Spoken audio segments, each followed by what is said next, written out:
morning, dear listener. This is Iain Lee with your BBC Three Counties breakfast show. It's Friday. It's the weekend. I cannot tell you how excited I am. Except the fact that my little boy's got chicken pox, so he's spending most of the weekend rubbing cream on his back. Excellent. On today's show, well, it's an odd mix of things, I'll be honest. Snails, parking, and Olympic apathy. We are covering them all and more, and if you've got a view on any of these stories or anything we're talking about this morning, do give me a call. 08459 455 555. You can also text me as well if you want, 81333. Start your text 3CR. It'd be very nice to hear from you this morning. It's wet, it's miserable out there. That's why we've sent Justin Dealey out. Ha ha ha. We'll find out where he is in just a few minutes' time. This is Iain Lee. Good morning. It's nearly 5 minutes past 6. Call 08459 455 555. 08459 455 555. BBC Three Counties Radio.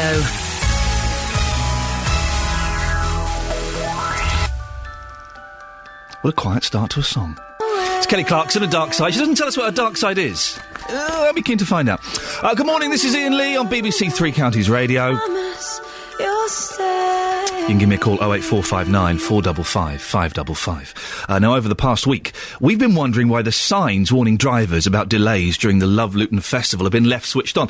This is from a text that we got from Mandy in Luton, who I have now made our signs correspondent. It's not necessarily an official title, but it's as official as I can be. The signs were placed all along the major routes into the town. We've sent our reporter, Justin Dealey, back to one this morning. Good morning, Justin. Oh, Mandy. We like Mandy, don't we, Ian? Yeah, we do like Mandy, yes, we do, although she does send you... It's because of her that you're standing out in what I'm imagining is quite a grim morning. Yeah, pretty grim, actually. The skies in Luton this morning, pretty grey. We had some sunshine a few moments ago. It's going to be an OK day, so I'm told. What we need to do is we need to get Mandy in Luton to come out with you one morning and do one of these reports, I think. I think so, but she'll have to wear a tight leather jacket and some rather strange shoes that I wear as well. If she's willing to do that, I'm up for it. I think you're describing some kind of fetish we're at the moment. I don't know if you can say the word fetish at 6:10 on a BBC breakfast station. We've done it anyway. Where exactly are you, Justin? I'm standing by the M1, Junction 10, which is where one of these big signs was. And you want to know, Ian, don't you? The sign after a week, has this neon sign been turned on? On or off? It was on yesterday. Is it on or off today, Justin? Is it on or off? I just couldn't sleep with anticipation last night. It was exciting me so much. On the way to work this morning, and now I can tell you the sign has officially... Have you got a drum roll there? I've got Justin's... I've got Jonathan's horn, so maybe I can play that if it's good news. Don't tell him. OK, we'll keep it our little secret. I can now officially say the sign here by Junction 10 of the M1 has been turned off. Right, no one tell Jonathan I played this, because JVS will actually give me a right royal telling off if he finds out I've been using his sound effects, so don't. Well, that's fantastic. So they turned it off. It only took 4 or 5 days to do it. Are the signs still there, though?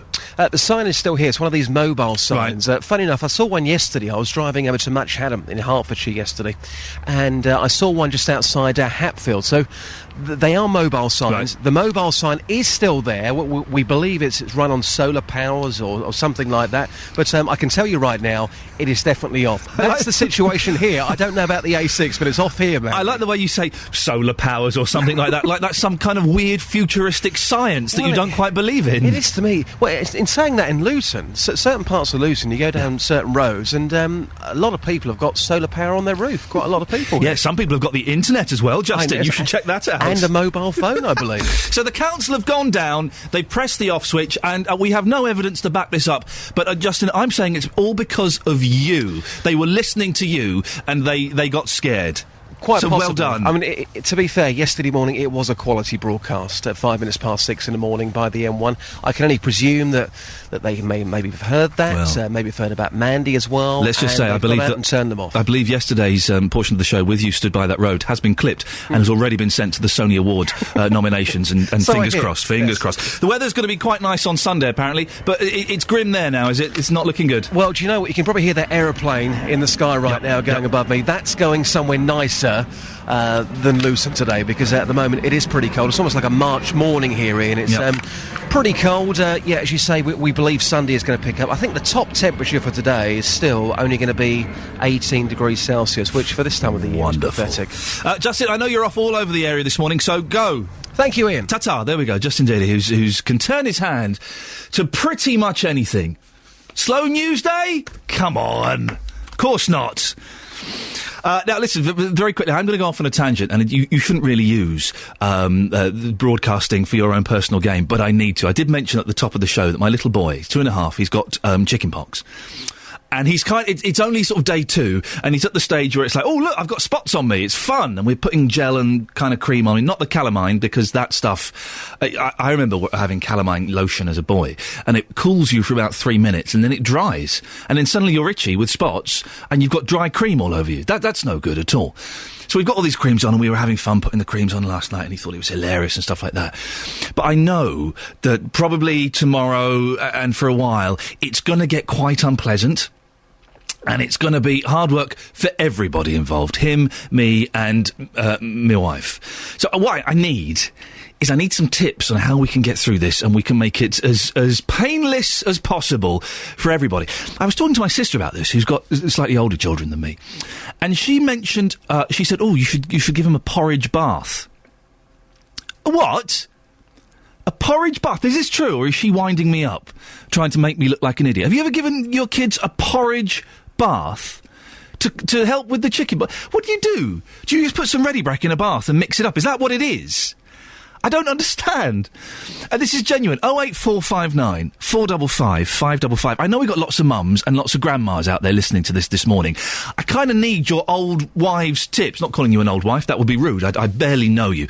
But I need your tips on how to get round this, because I think with something like chickenpox, the old remedies are the best, aren't they? They are genuinely the ones that work the best. So if you've got any tips at all on how we can ease my boy so he doesn't suffer too much, and how we can ease my weekend, because it's been a tough week. I've worked four days, and it would be nice to kind of have a relaxing weekend. So any tips you've got, you can either text those in, 81333, starting your text 3CR, or you can give me a call, 08459 455 555, 08459 455 555. While I'm waiting for your words of wisdom, let's get the latest travel news now with Sophie Tyler. Beds, hearts and bugs news. BBC Three Counties Radio.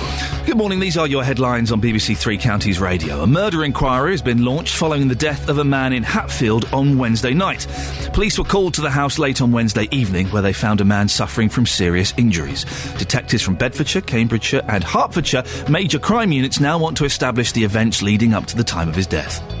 A couple from a Bedfordshire travelling family are in jail this morning after being convicted of holding 2 men in servitude and making them carry out forced labour. 34-year-old James John Connors is serving 11 years, while his wife, 31-year-old Josie, has been jailed for 4. In sport, British riders Bradley Wiggins and Chris Froome occupy the top 2 places in the Tour de France after an excellent day for Team Sky on stage 11 in the Alps. Wiggins leads by just over 2 minutes from his teammate Froome after defending champion Cadel Evans cracked on the final climb to slip to 4th. There'll be a full weather bulletin in just a minute. Every weekday afternoon from 3, Roberto Perrone. Now, a new skate park in Milton Keynes could be closed down because it's too noisy. I just think that the people that have reported it and got it closed down, they're just making a bigger problem for themselves. Roberto Perrone. In what way? There's a group of children that go to a skate park and it makes it easy to police. She's got a point. I'm a clever kid. Roberto Perrone. Weekdays from 3 on BBC Three Counties Radio. Good morning, this is Iain Lee on BBC Three Counties Radio. I warn you, it's going to be an odd one today. And here it comes. Walkers in the 3 counties are being asked to keep their eyes out for Roman snails. Yeah. They're the ones wearing togas. I thank you. Elsewhere in the country, number of the snails have dropped by 70%. Who counts them? Who are the people that count these? It's believed that people are taking them home and eating them. our reporter Serena Farrow has been for a stroll in the Buckinghamshire countryside to find out if snails are being poached there. Oh, well, I'm Jean Bamford, the chairman of the Amersham group of the Ramblers. We walk all over the Chilterns. And have you ever come across these, what they call in Roman snails? I have seen some, yes. I have, I'm going to tell you now, I have actually bought you an empty shell of one that I found on the hill, not this year, but recently, just to show you how much bigger it is than an ordinary one. So we've got on the one on the left is just an ordinary ordinary one. About the size of... Escargot size, aren't they? Which is what all the trouble is. And then the other ones, they're quite big. Yes, they are quite big. So we've got a size of, well, just about a thumbnail, and then the other one... Almost 2 inches across, I suppose, 1.5 inches at least. What's the difference then, meatier? Well, I assume so, yes. I never have been over keen on escargot, but apparently it's quite a delicacy, isn't it? And they're striped, aren't they, as well? Yes, I think if I remember they were a bit stripy. I have seen them alive. And what do you think's caused this recession? People wanting to earn a bob or two? It might be. I think some tend to catch anything that moves, don't they, and consider it's fair game, so they probably wouldn't think about not taking them. Decided it probably... Economics has got something to do with it. What would one look like if you're looking at a snail? Well, it would look exactly like an ordinary snail, but just a bit bigger, considerably bigger. And to catch them, though, well, the snare itself... that would be very easy. I mean, snails are notoriously... Oh, well, there we go. We seem to have been... Let me just try a button and see if this works. I want to find out what's going on with these snails. Let me just try this. Nope, it would appear that the Radio Man system has frozen, dear listener. Now, I don't wish to suggest sabotage. Hearts and Bucks weather. There we go. BBC Three Counties Radio.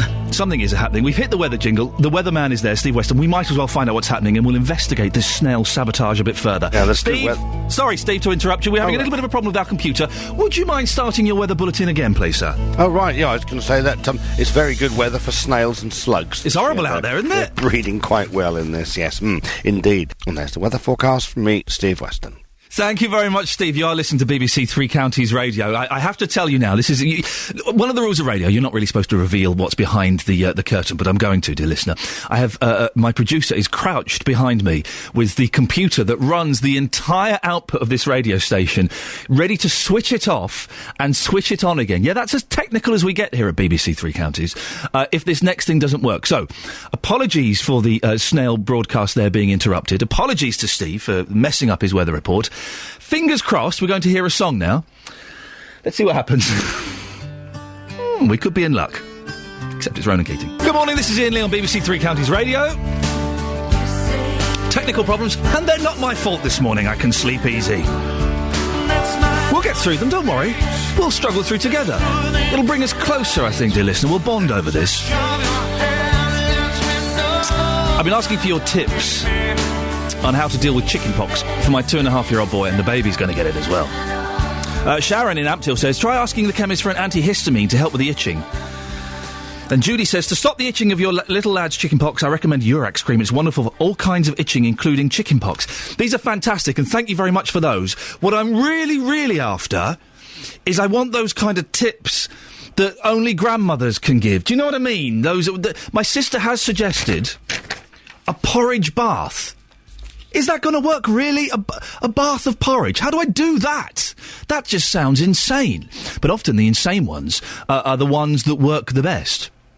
If you've got any tips on the kind of old wives' tales is what I'm after, or these old-fashioned tips that might help a situation like this, then you can give me a call, 08 459 455 555, or you can text 81333. Start your text 3CR. And I'm really keen. I'm doing this show for the next 3 weeks after this.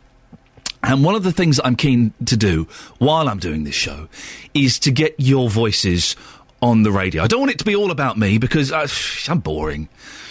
I really want to get your voices on. So if any of the things we talk about on this show kind of hit a nerve with you, resonate with you, connect in some way, then pick up the phone and give me a call and come on.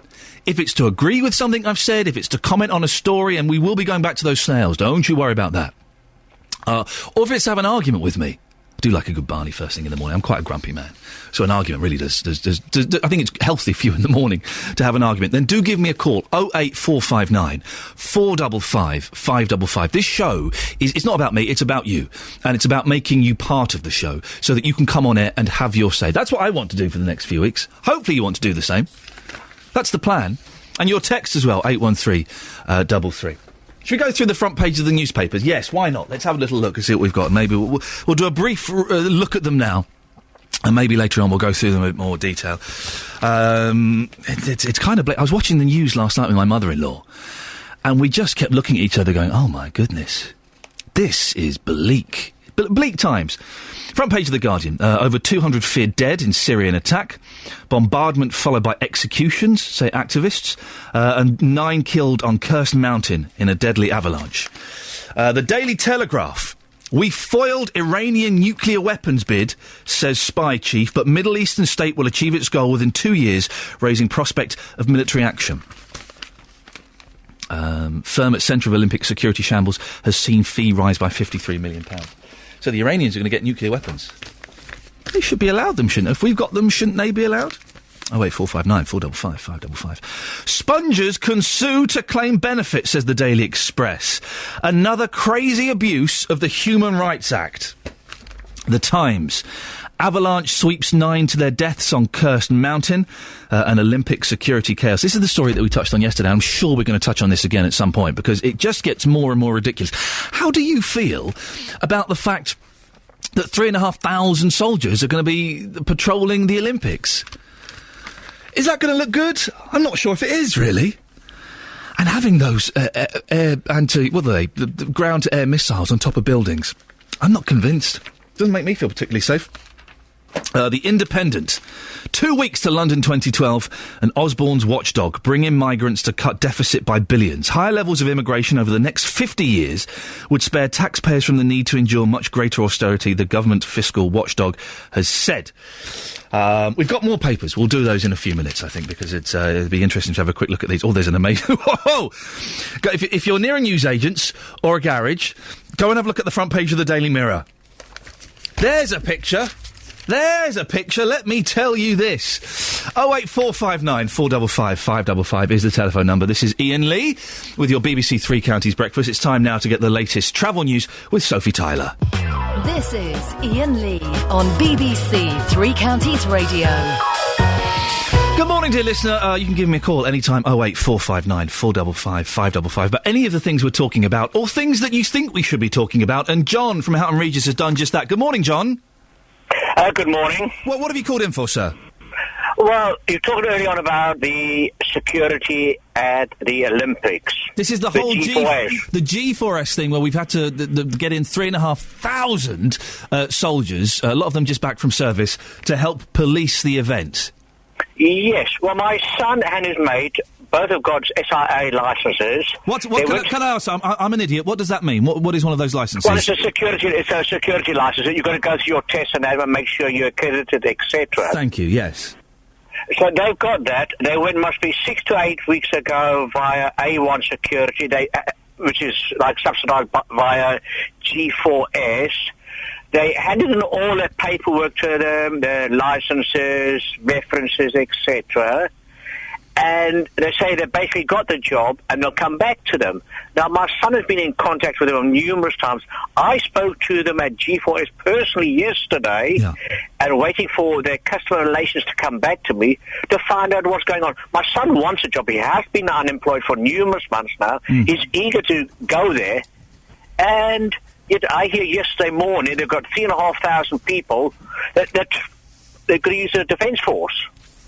It's wasting money on something else. Well, so when did your son last speak to the company and they said that everything would be fine and he'd have a job? When was that contact? Well, that was about 6 to 8 weeks ago. Oh. They needed they took all the paperwork from him. They took his license away. He's got that back, his passport, the whole back, so they can do a reference on him, a background check on him. And he hasn't heard from them. It seems incredible. It would appear to me, from what you're saying and from what I was hearing on BBC Three Counties and Radio 4 yesterday, that G4S they've just stretched themselves too far and they just can't cope with the size of the job. That's how it appears. That's what I'm more than certain happens. My son plus his mate are willing to go do the job, but we're still waiting. He's unemployed. He can't go look for another job because what happens if they say, okay, we need you there tomorrow to do some training? Because I did mention to them yesterday, what about training? Sure, they need specialised training for the Olympics. You would think so. Oh, we have taken some people on already for the... I said, but the Olympics are in 2 weeks! I know. You have to laugh, John, because it's so ridiculous. And I heard Theresa May yesterday in the Houses of Parliament saying, we've got these soldiers in and we're going to give all of their families tickets and we're giving more tickets to the soldiers. That's fantastic. But you shouldn't be getting the soldiers in. There are boys like your son who want to work, who are ready to work, who want to not only work but kind of present their country, and they're not being allowed to do it because of incompetence. That's it. Incompetence of the hierarchy. Bless you, John. Thank you very much for that. What I like as well, thank you, John, is that John's son is obviously a grown lad, but John's phoning up for his boy. That's what I like. John, as a dad, is phoning up for his boy and saying, come on, lads, what's going on? That is the joy of being a dad, isn't it? 08459 455 555 if you want to talk about that or anything else. We'll be talking about sat-navs versus maps in a minute after Sag Cafe. 08459 455 555. Good morning. This is Iain Lee on BBC Three Counties Breakfast. Good morning, this is Iain Lee on BBC Three Counties Breakfast. We're getting your texts on chickenpox. I know it's not a glamorous start to the day, but trust me, I need as much advice as I can get. Claire and Wendy will read your text out in a bit. Thank you for those. 81333. Start your text 3CR if you want to take part. Now, here's something. I was thinking about this the other day, actually. Are sat-navs and digital technology killing off the traditional paper map? Over the past few years, sales of printed road atlases have fallen by 50% and sales of A to Zs are down by 60%. You can still buy them in most petrol stations, but our reporter, Nick Hyam, looks at whether traditional maps actually have a future. Paper maps have been around for centuries, but for how much longer? And that shows the point just there, where we just picked up. A map surveyor at work with the latest digital tools near the Excel Centre in London's Docklands. Excel's an Olympic venue, and the Ordnance Surveys recently mapped it in exceptional detail because the Games organisers and the police wanted very large-scale maps. And there's also a 3D version. Unlike conventional maps, which show the world in 2 dimensions, the latest digital maps can show it in 3. Vanessa Lawrence is the Ordnance Survey's Director General. What you're seeing here is very much the future of mapping. This will be used by many different organisations and individuals when perhaps if you're a local community you wish to discuss with the local authority whether a new building should be built. You'll be able to look at the line of sight. Will the park still have such a good view? Digital mapping techniques have made it possible to challenge traditional notions of what a map should be. In Lincoln's Inn Fields, in the heart of London, I was given a demonstration. This is a technology called LAYAR running on an iPad. So these blobs represent a piece of information. So if I tap on that, it shows me that building, the stone building in front of us there is the Hunterian Museum, and this tells us that it's got an exhibition there, The Anatomy of an Athlete. William Perrin develops websites which combine conventional maps with local information. It's a map with added digital extras. It's convenient, it's immediate, it's keyed directly to you and your location, and it helps you find things you wouldn't otherwise see. But underneath it, you have to do all the fundamentals of mapping, but this is the ultimate evolution. This is at the bleeding edge. New technologies generally are making maps easier to use. Continue 0.7 miles, then enter roundabout and take second exit. The ubiquity of sat-navs and smartphones that'll tell you at the press of a button where you are means that sales of conventional road atlases and A to Zs have been plummeting in recent years. So, does that mean the paper map is dead, or that we're forgetting how to read them? As you can see Didcot over there. I used to live over beside there. Mary Spence says they do have a future. She's a cartographer, an enthusiast for maps who spent her life making them. We met, together with a 1 to 25,000 Ordnance Survey map, on a Chiltern Ridge with spectacular views of the Vale of Aylesbury. Tame is hiding over there somewhere. She says paper maps still have their place, especially for walkers. You don't need batteries, they work where there's no phone signal, and they show you the whole landscape. What's wrong with getting a piece of paper that's the size of your desk and just looking at it, absorbing it. It doesn't have to be a walking map, any map, even an atlas page. You can explore. If you go into a school with children and take out the atlas, it's dusty on the shelf, and say to them, look at this, have you heard of this place? Have you heard of that place? They're suddenly interested. It's a remarkable piece. This was Stanford's great library map of the 1850s. William Perrin doesn't just develop digital maps, he collects old ones too. Even so, he thinks the future's digital, not paper.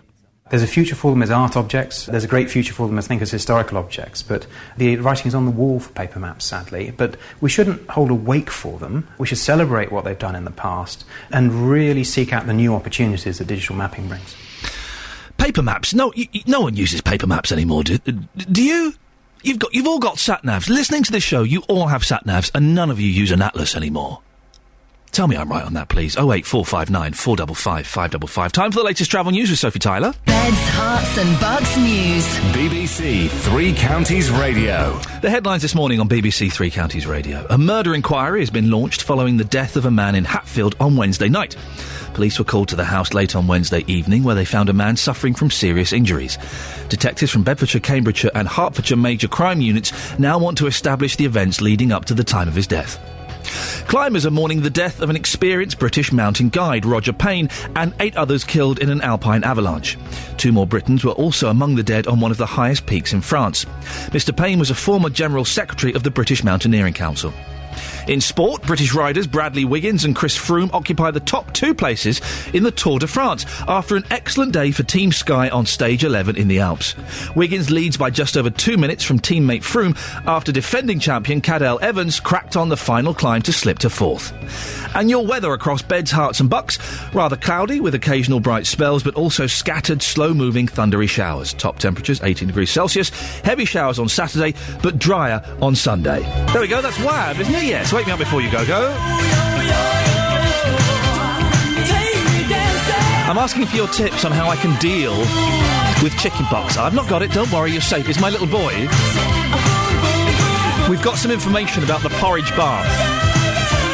I'm looking for kind of old wives' tales, you know, the old-fashioned tips that get passed out. I know I can go to the chemist and get some creams and bits and pieces, we've got all of that, but I want your home treatments for it, because this weekend it's going to kick in.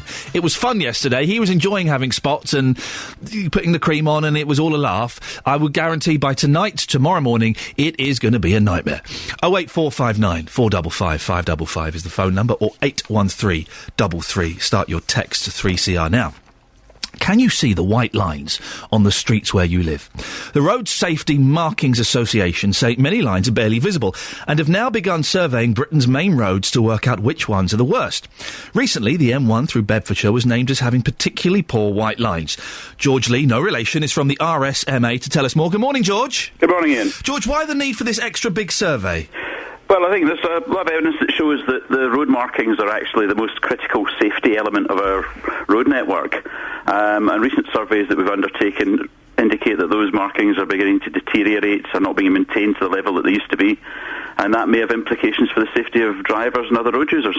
What are you expecting to find out from this? Well, I think it's important not to prejudge it, because I think that's the worst thing that anyone can attempt to do, is actually start saying, oh, it's all we're going to find a disaster, etc. But I think the trends that we've seen in the recent surveys show that high levels of performance that had been found through the 8 years 04 to 08 do tend to be levelling off, and in some areas deteriorating quite rapidly. What would better road markings do? How would it affect us?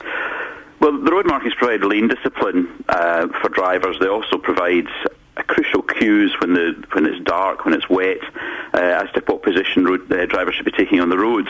So deteriorating road markings tend to lead to more incidents, more near misses, possibly more accidents, although it's difficult to define that. We know for a fact that when you improve road markings, accidents decline on most roads, because drivers respond to that constant flow of information, even if it's subliminal. They respond to that constant flow of information.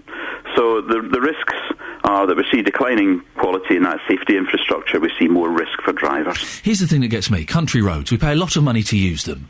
They're not only in a bad physical state, but there are no road markings or anything.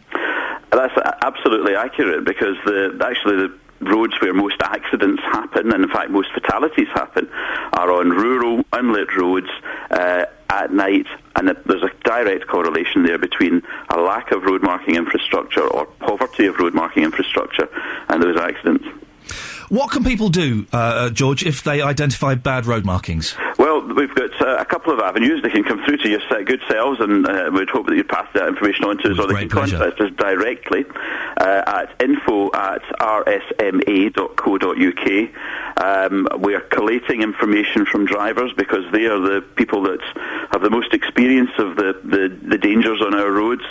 Our survey will be covering 6,000 miles through Scotland, England and Wales, and we'll be publishing all that data as well on a website later in the year called comparethemarkings.com, so people can actually have a look and see how their roads are performing, and they can provide us with that information as well. Once all the information is collated, we'll be providing that to government, to local authorities, and also to road user groups and road safety charities, so that they can press for action to be taken where it's needed. And your group think that road relining should be treated as emergency repairs, don't you? Well, under certain circumstances, there is a maintenance standard for road markings, which is actually only acknowledged by central government, not by local government. Unfortunately, that doesn't even seem to be enforced. So we see there is a priority. There is a correlation that shows improved markings reduce accidents, and with the amount of money that drivers spend through the road tax and through the revenue duties on fuel, we believe they've probably got a right to expect they've got a safe environment to drive in, and for the relatively low cost of road markings, those markings should be treated as a priority. George, thank you very much. That's George Lee from the Road Safety Markings Association. If you are driving around the three counties and you spot poor road marking, the email address to let them know is info@rsma.co.uk, info@rsma.co.uk, and quote the road that you found it on, obviously. Now, a couple of things we've got on the text. I'm using the BBC for my own personal gain, and it's probably against the Charter, but the new DG isn't in yet, so I think I might just get away with it. I'm asking about how I can deal with my boy's chickenpox, and I want kind of the old wives' tales, the old-fashioned cures. Claire says, Good morning, Claire. You need to put oatmeal, not oats, in an old sock. What? And tie the top of the sock and leave it in the bath whilst you run it, and for the duration of the bath. Wendy in Rickmansworth says the porridge bath. This was mentioned to me by my sister, and I thought it was nonsense, but cut the leg off your wife's tights, put porridge in, tie it under the hot tap, and let the water run through it. It works. Is it really? Hey, if there's someone out there who's prepared to take a porridge bath this morning and call me up on air, 08459 455 555. I know that's probably stretching it a little bit. And we're talking about sat-navs. Surely all of you out there have got sat-navs. No one uses a map anymore. Turns out I'm wrong. Lucy in Luton says, Ian, I never use a sat-nav. I don't trust them. Huh? I love maps. Just looking at them and seeing where places are. I love maps. Just looking at them and seeing where places are. You learn so much. You can't do that with a sat-nav. Listen, I'm a big fan of the Atlas. I love getting the Atlas out for the boy and we look at the world and stuff like that. But for getting around, I go nowhere without my hard copy, says Eric. Moving swiftly on. Dave, the Thatch says, I don't have a sat-nav. From the ones used with friends, they're not very good. I use maps. Really? Or do you sit there with a map and plan the journey? We've got Simon from Berkhamsted. Good morning, Simon. Morning, how are you? I'm all right, Simon. What have you got for us? Really, just maps. Just echoing something some of your other listeners have said there. Yeah. I travel all around the country. I use electronic maps. I work in IT all the time. However, when you get stuck in a traffic jam and you've got your PDA on, you can't get a signal. You can't see where you are. Right. So that's why I always have an atlas chucked behind my back seat, so at least I can work out where to go and try to get around the traffic jam. But Simon, an atlas can be out of date. They're building new roads all of the time. No, absolutely, but I normally get a new map list every 3 or 4 years, and if you know most of the roads, you know the rough directions, but it always helps you to see the bigger picture as to where you're going. I'm impressed. But no, I agree that electronic maps do take over. It's brilliant when you look at Google Maps. You can see where you're going, see the road you're going on, recognise it. But otherwise, you sometimes do need to rely on a bit of paper when the good old Google Maps fail. Simon, thank you very much for that. Only moving on just to get more voices on the show. Thank you. 08459 455 555. Really? Paper maps? Good morning, this is Iain Lee on BBC Three Counties Breakfast. Coming up, we'll be talking more about snails. Don't worry. Don't worry, we're not letting that story get away. It's 7 o'clock. Let's get the latest news and sport now with Simon Oxley.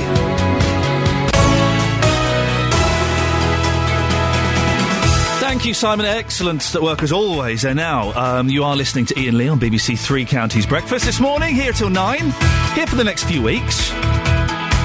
Hope you're enjoying it. Coming up, we've got the big story about snails. We're not letting that one escape. Roman snails are disappearing. Now, I'm a vegetarian, but even if I wasn't, I would never, ever eat a snail. Let's be honest, it's disgusting. Surely it's just a joke. The French don't eat snails, do they? It's just a joke on us. I'm surprised as well by the number of listeners, after our report about the sat-navs and maps, the number of you that don't have sat-navs and you use paper maps. 08459 455 555. Would love to hear from you this morning about that and any of the other stories we're talking about. Call 08459 455 555. 08459 455 555. BBC Three Counties Radio. A charity is being launched in the memory of a young man who was stabbed to death in Hemel Hempstead. 2 weeks ago, teenager Darren McGrath was jailed for murdering 21-year-old Billy Dove during a night out. The new charity, called Billy's Wish, aims to prevent knife crime in the future.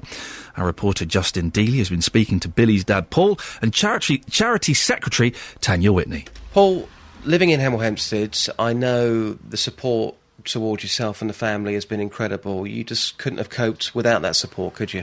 Oh, it's been fantastic, absolutely amazing. It all started really down the tree on the lantern night. It was phenomenal, the turnout of the people of Hemel. They've been absolutely fantastic, all the way through the court case, the whole lot. Unbelievable. And Billy had so many close friends. How are they coping? Not well, but they're young. They've got to move on in life. Billy wouldn't want them to stop where they are now. It's they shouldn't have to see that at that age. Their best mate dying. And they're a smashing bunch of kids, every one of them. He had some fantastic friends, but he wouldn't hang about with bad boys anyway. No. From the stories that I hear, everyone just said, you know, what a lovely guy he was, a heart of gold, and that's, I suppose, why you can never come to terms with what's happened, because he did absolutely nothing wrong. Irreplaceable. Didn't bring me any problems in 21 years. Not at all. And I mean that as well. He was a good kid. I have been looking at the website, Paul, and there's some brilliant photographs of Billy on there. He was a very handsome man, so I presume that the ladies of Hemel Hempstead absolutely loved him, didn't they? Yeah, the girls did like him. Do you know what I mean? He was a tiny little fellow at school, and the last couple of years he just had to fight him off him, didn't he? Women all over him. I don't know where he got that from. You maybe. No. Runs in the family. No, he used to. Setting up this charity, is it the best thing for you right now with the grieving process? It's a big help. I couldn't have done it without these three in this room. They're the backbone of it. I've got my football team up and running now, and that's trying to get my head out of it. But Doves United, set up by all Billy's friends. So that's the big plus for me. I'm now going to bring Tanya Whitney into the conversation. Tanya, you're the secretary of the charity. It's all about raising awareness of knife crime and prevention. And you've got this very interesting idea of implementing a 3-tier knife education programme into schools in Hemel and potentially the whole of Hertfordshire. So how would this 3-tier programme work? Yeah, it's based on the arson programme that's run by the fire brigade, and the fire brigade have a theory, and this theory works, is that you have to tell children 3 times as they grow through their teenage years about arson, and it prevents it. And, I mean, I don't know the actual statistic, but it's phenomenal. It's something like 99%.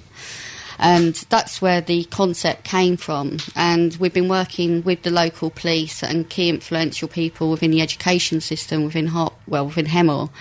We was brainstorming different ideas, and we came up with the 3-tier plan, and it's aimed at Year 6, Year 7 and Year 9. Year 6 is obviously the year of when the child, is last year of primary school. And At first there was a bit of resistance, if I'm being honest. Probably a bit from the police. They felt that the children may not be old enough to learn about this information. So we had somebody within the education system reached out to the parents to ask them what their thoughts were. And it was very positive. And what came back was that they need to know, they need to be aware of knife crime within that last year of primary school. So when they go to secondary school, they understand about the different groups that they're going to meet, because in that last year of primary school and in the first year of secondary school is when children really change the set of friends of who they're sort of hanging around with. And then year 7, the first year of secondary school, is very much based on choices and consequences. So children understand that, you know, if you do take a knife out of you, there isn't any second chances.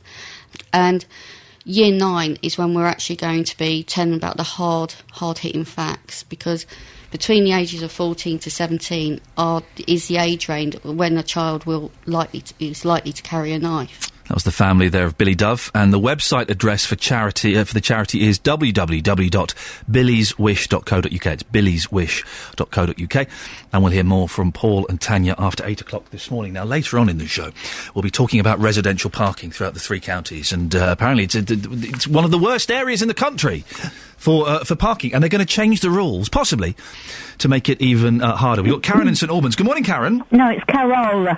Carol, I do apologise. As in Christmas. Carol, we have been beset with technical problems, and getting your name wrong is the biggest of them all. I apologise. That's all right. Sorry, Carol. What have you got for us? Opposite us, they have just completed a block of 20 flats. Yeah.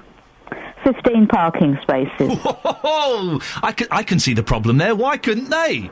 Well, and round the corner, they're building a care home, a 60-bed care home with 20 parking spaces. Well, I would imagine that most of the residents in the care home won't have cars, but the staff certainly will. Yeah, and visitors. So what's the parking like in your road and the surrounding areas at the moment? Pretty bad. Yeah. I mean, if we have visitors, it's horrendous. And about to get worse. Do you drive, Carol? Yes. And do you struggle to find a parking space? No, we have a run-in, but it doesn't stop people parking over the run-in. Yeah, and well, of course. Listen, the street I live in at the moment, there is so much building work going on. There's a house that's being built opposite us that so far has been going for over a year. There's another house being built a couple of doors down, and all these lorries and trucks are taking up all of the parking space. Yeah, and you can't park anywhere. No, where my mother lives, it's awful. Mm. And I mean, they have no. I mean, they have about it's a slab-wide front garden. Mm. And so, but where we live, there's quite a lot of on the road parking. Carol, keep listening. So we'll be touching on this a little bit later on. There, Karen in St Albans. So, going off on a slight tangent about these blooming builders, they were outside the other day. I had my little boy. He was asleep, but I still had him. They were effing and jeffing like nobody's business. I couldn't believe it. Listen, I don't mind a little bit of swearing when it's appropriate, but not that loudly in the street. And I told them off. And I got a filthy look from one of them as if to say, how dare you? Now, yesterday we mentioned the problems on the O2 network, and O2 now says that all of its mobile phone network should be working properly. The company has begun looking at compensating the thousands of customers whose phones stopped working. Phil Dave is a technology expert from Hertfordshire. Good morning, Phil. Good morning. How are you? Yeah, I'm okay now that I've got my phone back. What on earth happened? Well, it's a bit unclear, really, but according to several sources, it would appear that O2 had a problem with the software that registers your an O2 customer's phone on their network. And so that means that when you make a call, your phone is telling O2 that you are a registered user, and O2 checks it against their database that says, yes, you are indeed a registered user. So that is where the problem was, and as a result of this registration system crashing, that's what caused so many thousands of people not to be able to make phone calls. Consequently, customers up and down the country couldn't use their phones. And this is quite key, because that's what tells us that this was nothing to do with any masts, because that's geographical. But because it was up and down the country, that implies that it had to be something central, and the nervous system that controls the registered users is the obvious thing that must have gone wrong. Well, the O2 haven't actually made it clear. Right, OK, so they're investigating it now, and I'm assuming they'll at some point they'll let us know. It took a long time to resolve, didn't it, Phil? Well, yes and no. I mean, if you think about it, the fault was, as I say, the central nervous system. It's what's called their HLR system. That stands for Home Location Register. Yes. And putting that into English, that is just literally the database that has the list of registered users on it. So when you think of it like that, then it hasn't been that bad. It was only really drawn to attention Wednesday evening. That's when it really started coming to light. And Friday morning, here we are, problem solved. You're being Phil. You're being very generous. we had callers yesterday who have like small businesses and stuff. And yeah, I couldn't text my wife for a few hours. That wasn't so bad. But there were businesses that were struggling. maybe it was a bonus, Phil, to be honest. But there were businesses that were struggling because they're reliant on their phones. This is true. I mean, I dare say that it was obviously a case of that businesses do rely on O2 phones, and of course if they couldn't make calls, then yes, there would have been something in the way of a loss of income, and obviously it's right that O2 are now looking to compensate those people, but I would point it this way, it was only ever in O2's best interest to get this turned around as quickly as possible, because let's face it, for however much money you as an individual was losing as your phone wasn't working, O2 was losing that times hundreds of thousands. And as angry as I was with O2, there was a fantastic thing, I think it was on the Guardian website yesterday, of some of their replies on Twitter to the abuse. Did you see those? Do you know I didn't? Oh, it's worth having a look. The example they gave was a tweet, and I can't say it on the air, but I'm gonna bleep it.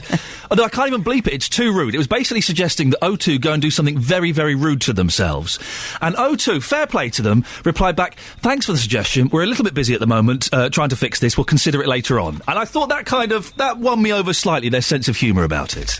I can't help but think that maybe that came from one of those builders we were referring to earlier. I think it may have done. Phil, thank you very much. Phil Dave is a technology expert from Hertfordshire. You can let us know if the O2 thing affected you. We're being slightly flippant, and because it didn't affect me that badly. It was annoying. But I know that there are people listening to this show that it was more than annoying, and it cost you money. 08459 455 555. How did it affect you? Let's get the latest now with the travel with Sophie Tyler. Beds, Hearts and Bucks News. BBC Three Counties Radio. Here are the headlines this morning on BBC Three Counties Radio. A murder inquiry has been launched following the death of a man in Hatfield on Wednesday night. It follows reports of a disturbance at a house in Northfield in the town.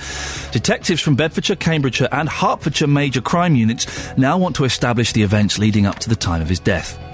A couple from a Bedfordshire travelling family are in jail this morning after being convicted of holding two men in servitude and making them carry out forced labour. 34-year-old James John Connors is serving 11 years, while his wife, 31-year-old Josie, has been jailed for 4.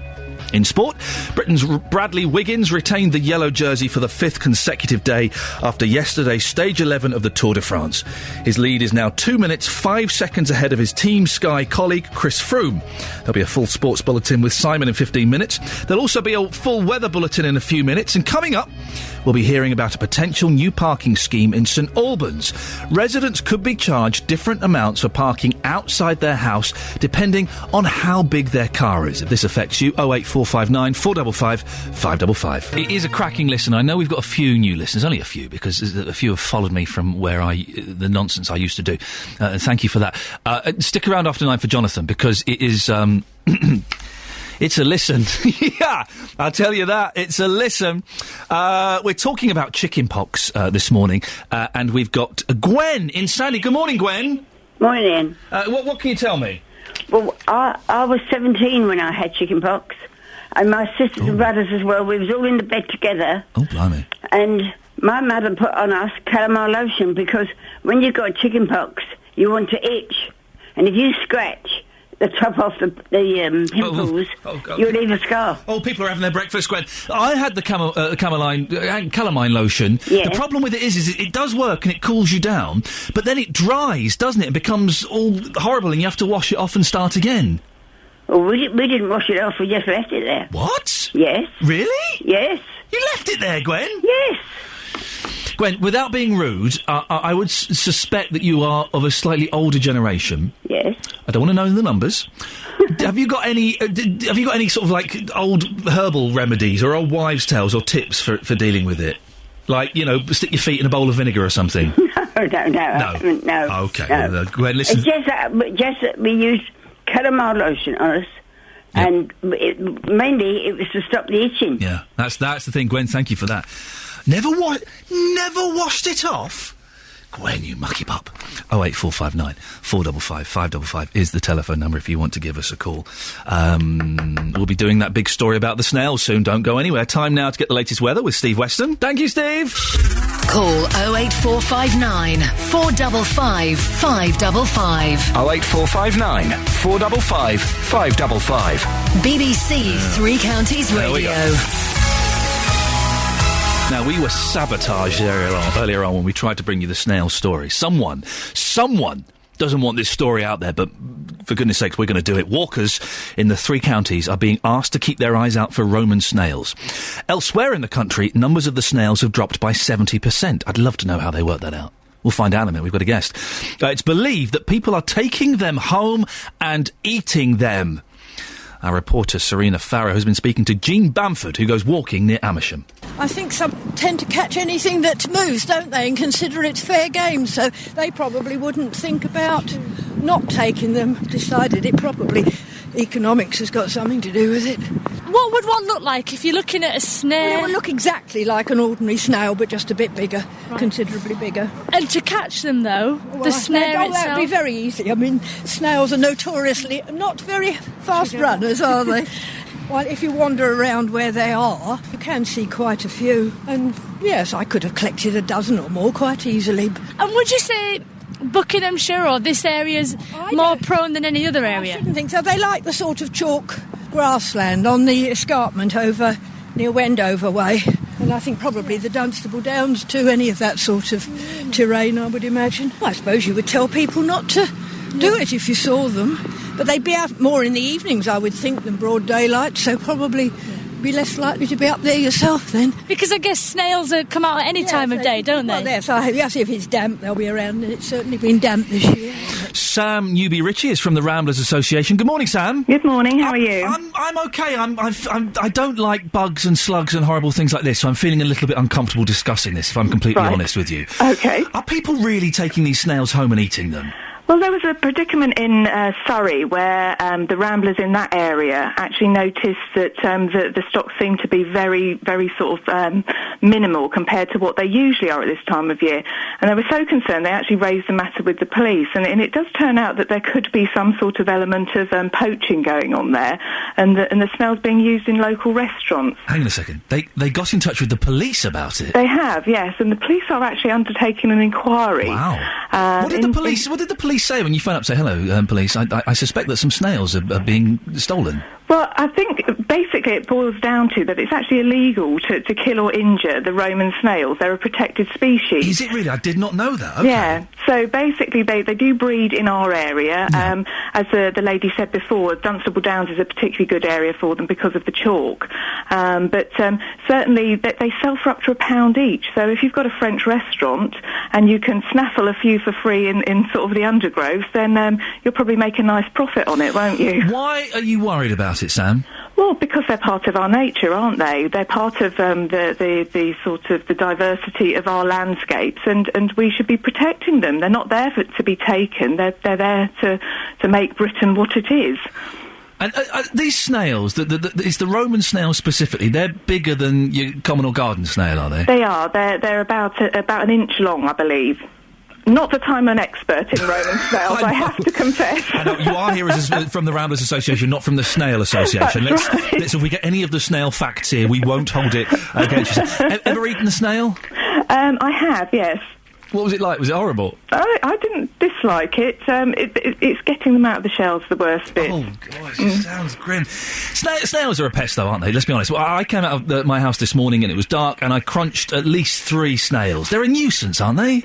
Well, they're not. They're part of our nature, aren't they? They're there for a reason, and we should embrace them all. Sam, do you blame the French? Not really. They were there here first, weren't they, with their Roman snails? So. Okay. And how's the world of rambling going these days? The association doing well? It's doing really well. In Bedfordshire, we're particularly sort of working hard because we've got the Bedfordshire Walking Festival coming up in September, which is a programme of 70-odd walks that are taking place throughout the county. And we're really hoping to introduce sort of the Ramblers to some new members because I think we have a bit of a dusty image that perhaps isn't quite correct. And, we'd love people to come along onto our walks and see if they could, join us and experience what the Ramblers is really like in 2012. Sam, thank you very much. That's Sam Newby-Ritchie, who is from the Ramblers Association. Come on, right? There's nothing better than going for a walk on a wet Sunday, is there? I'm being serious. I love it. Going for a walk through the woods on a wet Sunday with a packed lunch. I know. Listen, I'm hardly a young person. I'm nearly 40. But it's a great way to spend a morning or an afternoon. I promise. 08459 455 555. Ever eaten a snail? Oh, it just doesn't. I mean, the French will eat anything, won't they? It just doesn't appeal to me in the slightest. Why would you do that? And the people that I've spoken to who have tried snails, they go, it's all right.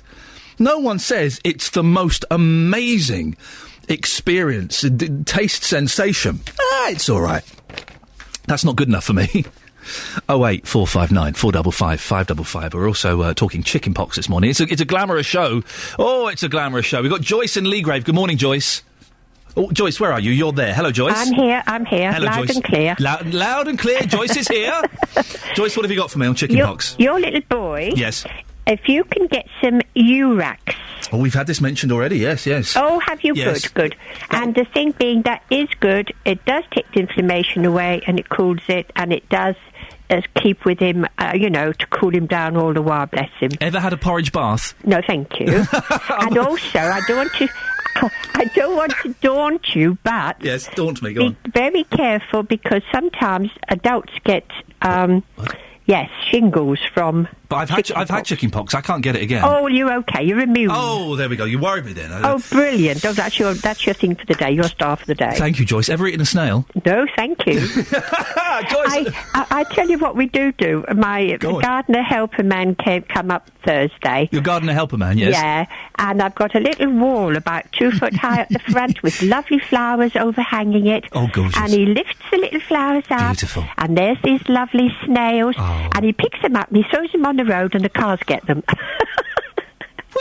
Joyce, that started off as the most charming, wonderful story, and it's turned into a horrible genocide. That's hideous. I could have sold them, couldn't I? You could have made £1 a pop.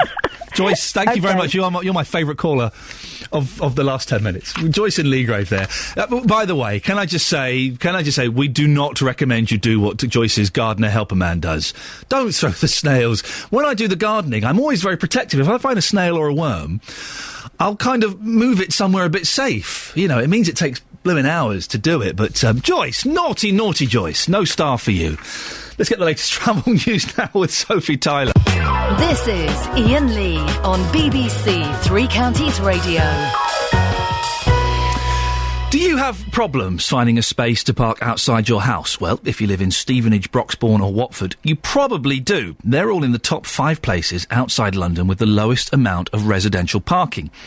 In St Albans, councillors are considering basing the cost of parking permits on the size of your car's engine and reducing the number of permits from 3 to 2 per household.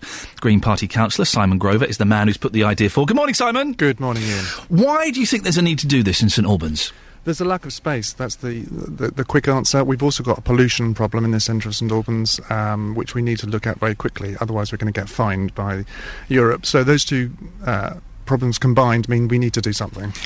But what if a family's already got 3 cars in their household? What are they supposed to do with the third one? Well, I think if we do decide to reduce the maximum number of permits, then you have a period, over a period of years or months, where you say, at a certain time you won't be able to renew that permit. Of course, we're not saying you can't own 3 cars, and we're not saying you can't park your third car in St Albans. We're just saying within this certain area, which is very congested in the centre of town, there will be a maximum as to what you can park on the street. Simon, sorry, did you say over a number of years? Well, I don't know. The details have not been worked out. We've just been talking about the ideas, but you wouldn't be one day you can have 3 cars, the second day you can't. It's not. But if you've got a car, 3 cars, you want to have them near the home, don't you? Of course you do. Unfortunately, in the centre of St Albans, it's a historic, Roman originally town that is not designed. It just simply doesn't have the space. We have a lot of Victorian terraces, and there is not the space for everybody to have 3 cars. There's not the space for everyone to have 2, to be honest. Fortunately, most people only have 1, and a lot of people don't have a car at all, which means there is a bit of space for people to have 2 cars. We simply don't have the space. And actually, we're only talking about 100 households in the whole of the district that have 3 cars within these zones. So it's not a very large number of people, but it will start to make a difference. And there's other ideas that we have that will hopefully encourage people to have as few cars as they can possibly get away with. Well, but people need cars to get to and from work and college and things like that, don't they? So it's for everyone. I mean, I'm a big fan of buses and public transport, and I use them whenever I can. But sometimes you need to use a car. Yes, of course you do. This is not anti-car. This is also not about making money out of cars. This is about trying to be fair. This is saying we live in a congested, cramped city. How can we be as fair as possible? Well, let's start by saying everybody can park at least 1 car pretty near to their house. That will be a great start. We don't have that at the moment. Lots of people, certainly in my ward, which is right in the centre of St Albans, say to me, I can't park my just 1 car outside my house or anywhere near. So this is an attempt to have a look at some ideas that might help with that. Charging someone depending on their engine size, that doesn't affect parking spaces, does it? What's the reasoning behind that? Well, this is what we do with car tax at the moment. It's not so much engine size, that's for older cars, but for cars that have been made in the last 10 or 11 years, your car tax that you pay will be based on the emissions of your vehicle, and that goes from 0 for electric cars right up to hundreds and hundreds of pounds for the most polluting. So this is something the government has already set up. The RAC, the well-known eco-warriors, have said this is a really good way of encouraging people to have low-emission cars, is to charge them the more the car pollutes. As I say, there's a pollution problem in St Albans, so it matches that as well. And also, as it happens, lower-emission cars tend, on average, to be smaller in length than higher-emission cars. So there's another bonus there that they'll take up a little bit less space. But it would seem a little unfair, perhaps, to charge someone more for parking because of the how big their car is in terms of output, not necessarily size. Well, this is about trying to tackle a couple of problems at once. As I say, we have this pollution problem in St Albans. In St Albans as well is one of St Albans district has got one of the highest carbon footprints in the UK, and the council is committed to trying to reduce that footprint. So this is another way of saying, if you choose a lower emission, a less polluting car, we will reward you for that by charging you less for parking. If you choose and we're not talking about most cars, we're talking about the very dirtiest cars would be charged more, and that's a fair way, I think, of tackling the problems that we have in St Albans. We can't just sit back and say we're not going to do anything about them. We need to encourage people to behave in a way that is better for everybody who lives in the district. Parking permits are quite complicated already. This is going to make matters even more confusing, aren't they? Not really. There's very simple things you can do. You don't have 100 different bands or 100 different prices. The places that do this already, there's lots of London boroughs, there's cities like York and Edinburgh. They have a very simple band system, maybe 3 or 4 bands. You know which band you're going to be in because you know which tax band you're in because you get that information from DVRC. And so it's quite simple for you to find out what you're going to have to pay. And the council officers, all they need to do is look at your V5 registration document. It'll say there, and it's a simple question of charging appropriately. Whereabouts are we in the plans? How far are we down the line with this? I just put them to the council this week and they were accepted, so the council staff are going to go and look at the maths and come up with some proposals, and hopefully later in the year we'll be able to start looking at when we can implement the plans. OK, so Simon, stay there. We've got Sheila on the line. Good morning, Sheila. Good morning. You're from St Albans. I am. What do you make of this, of what Simon's saying?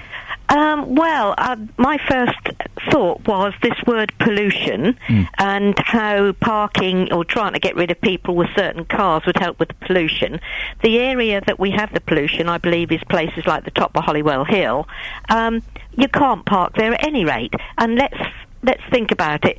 The people who are living in St Albans, if they live near that area, would probably walk through. So it's all the other people who are passing through St Albans that are causing the pollution. So to turn around and say that if they have a parking permit system which brings down the cars and makes people buy smaller ones, it will not stop the pollution at places like Holywell Hill. Sheila, surely anything that can be done to reduce pollution, that has to be a good idea, doesn't it?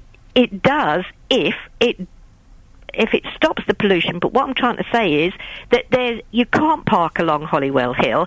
You don't park anywhere in the area where there is pollution. The reason there's a lot of pollution is because there's a set of traffic lights and there is a lot of traffic, and that traffic goes through, which it needs to do. It needs to go from A to B. That's fair enough. But to turn around and make the comment that if you have this new parking permit system, that it will stop the pollution is only in certain areas, and that is where the traffic is going from A to B. It's moving traffic. It's not people who park their cars like I do, living a little bit further down London Road. Simon? Yes, Sheila's absolutely right. You can't park around Holywell Hill. And yes, a lot of the traffic that comes through St Albans is coming from somewhere else.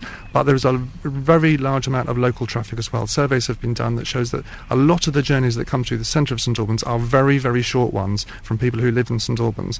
And it's about trying to tackle that problem a little bit. There are other things we can do about that pollution in that area. But it also, as I say, it's about trying to reduce the carbon footprint generally of the district. And if we can encourage people to have lower emission cars, then that will help to do that. Sheila? Well, all I can say is maybe make the traffic lights shorter time so that you're not sitting there with your sort of smoke or whatever coming out the backs of your cars, so that it's a quicker turnaround, people are moving. But you can't force people to necessarily get newer cars just by, I've got to go through St Albans this morning because I can't do it on the bus.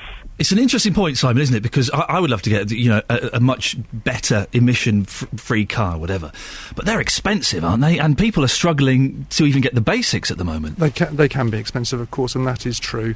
And this is not about disadvantaging people who don't go out and buy the latest car. But cars generally are becoming cleaner the newer they are. As I say, like the car tax system, for slightly older cars, you'd have a system based around engine size, so you weren't penalising people for the lack of technology.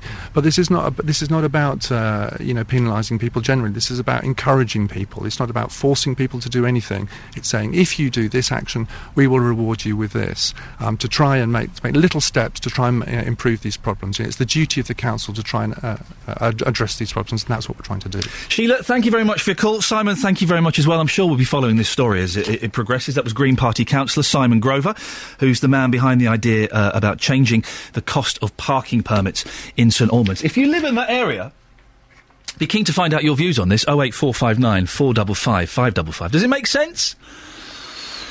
Should we be doing everything we can to reduce the pollution everywhere? Not just in St Albans, but everywhere. And is this the right way to do it? Is it fair? If you live in those areas that he mentioned. 08459 455 555. Do you struggle to find parking spaces anyway? Is it tough enough as it is without introducing more stricter measures? This is Iain Lee on BBC Three Counties Radio. I would love to get your thoughts on this and everything that we're talking about now. Let's get the latest travel news with Sophie Tyler. Beds, Hearts and Bucks news. BBC Three Counties Radio. Here are the headlines this morning on BBC Three Counties Radio. A murder inquiry has been launched following the death of a man in Hatfield on Wednesday night. Police were called to the house late on Wednesday evening where they found a man suffering from serious injuries. Detectives from Bedfordshire, Cambridgeshire and Hertfordshire major crime units now want to establish the events leading up to the time of his death. Tributes have been paid to 3 British climbers who are among 9 people killed in an avalanche in the French Alps. They included Roger Payne, one of the UK's most respected mountaineers. Mr Payne was a former General Secretary of the British Mountaineering Council. In sport, British riders Bradley Wiggins and Chris Froome occupy the top 2 places in the Tour de France after an excellent day for Team Sky on stage 11 in the Alps. Wiggins leads by just over 2 minutes from teammate Froome after defending champion Cadel Evans cracked on the final climb to slip to 4th. And here's the the weather for beds, hearts and bucks. Rather cloudy with occasional bright spells, but also scattered slow-moving thundery showers. Top temperature 18 degrees Celsius. Heavy showers on Saturday, but drier on Sunday. Coming up, do you think that Britain will truly benefit from the Olympic Games? We'll be hearing how a lot of people are still pretty cynical about the Games. 08459 455 555.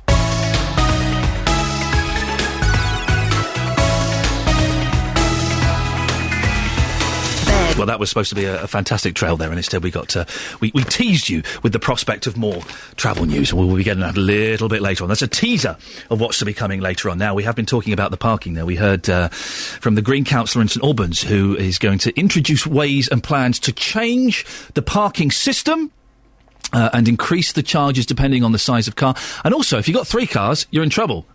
You're going to have to move one of them. You'll only be allowed permits for 2 if this goes through. 08459 455 555 is the telephone number. We've got Steve from Luton. Hello, Steve.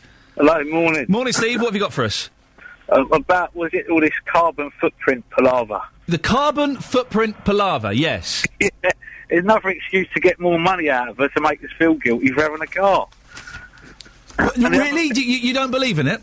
No, it's too long. Geez, we've been polluting the air for years. And then you talk about the Olympics, you think there are all these people flying in by planes. You're never going to win. That's why we're getting all this rain. Nature will deal with it. We just get flooded. And at the end of the day, why don't you, on a serious note, really, why don't you make sure that there's enough jobs in the area so people don't have to travel to work, that they can get a bus and probably walk to work? Surely you should have a quota in the town centre to how many jobs are available, and then move people up the country. But the thing is, in places like St Albans is lovely. It's commuter distance to London, so of course people are going to have cars who are going to drive out and about, aren't they?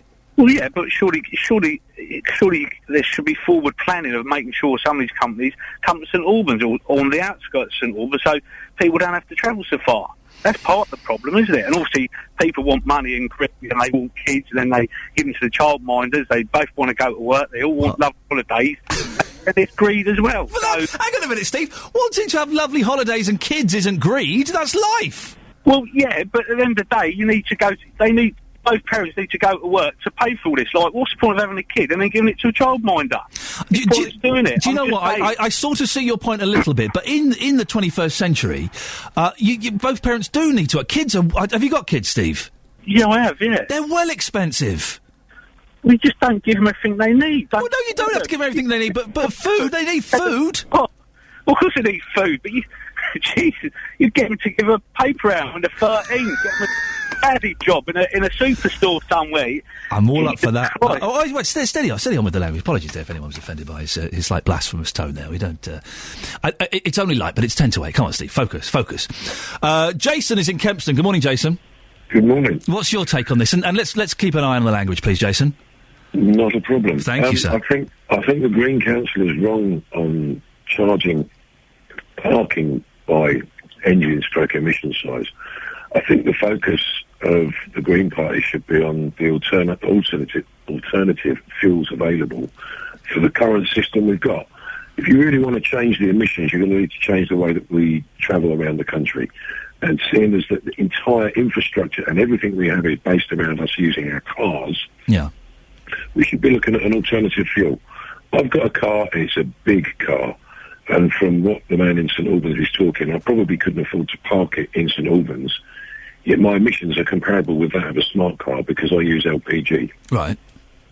So, I'm going to get penalised if I try and park in St Albans, yet I've got one of the lowest emission-producing cars that will be in the town. Why doesn't he convert the town's buses to LPG? Because that would cost a fortune, wouldn't it? No. Really? How much would that cost then? Seriously, I've got a big. When I say a big car, it's an off-roader and it's a 4-litre V8. Oh, Jason, you've not got one of those big like Range Rover, Land Rover type things that you drive through the town, have you? Yeah. Why? Why? Because I need to tow a big caravan because I have my holiday in this country, so I don't create the emissions of air travel. Oh, you drive a big car and you tow a caravan. The point I'm making is, Ian. Yes. If I convert my car to LPG, it costs me less than £2,000. Right. I save that in the first 24 months of ownership. Right. And the emissions, seriously, from a 4-litre V8, I'm comparable with a smart car. OK. Jason, listen, thank you very much for that. 08459 455 555. I'm not a fan of the big cars being driven through the towns. I'm not a fan. I'm sure Jason is a lovely chap, and he sounds like a lovely chap. But it doesn't really work for me. We've got so many emails and texts this morning. Thank you very much. It's appreciated. We're talking about so many things. We're talking about maps versus sat-navs. We're talking about chicken pox. We're talking about snails. We're talking about loads of stuff. Dave from Marsh Farm says, we always use maps as we tow a caravan. The advice from most sites is follow directions. Do not use sat-navs. Really? I love maps. I collect old maps. I have hundreds, but I have 2 sat-navs, says Vic. Why would you ever need 2 sat-navs? How is that going to work? And maps are wonderful things to look at. They're beautiful. But having one in the car to use, is that actually going to be any help whatsoever? Talking about snails, it really, am I still asleep? This has been the weirdest show I've ever done. Marina says, snails, do the Roman ones have helmets and tunics? Thank you very much. And she also says about chickenpox, if your child's skin is very itchy or sore, try using calamine lotion. This is available from pharmacies. Yeah, we know about the lotion, Marina, and thank you for that. It's just it dries, and it goes all unpleasant, and it's a bit grotty. We've got loads more emails and text. 81333 is the text number. Start your text 3CR. We'll do some more of those later on. But now, it's 2 weeks until the opening ceremony of the 2012 Olympics. But a survey out this morning reckons a lot of people are still pretty cynical about the Games. Most people think the Olympics are about big business rather than local people. Our Olympics reporter Mark Shardlow has the details. Good morning, Mark. Morning, Ian.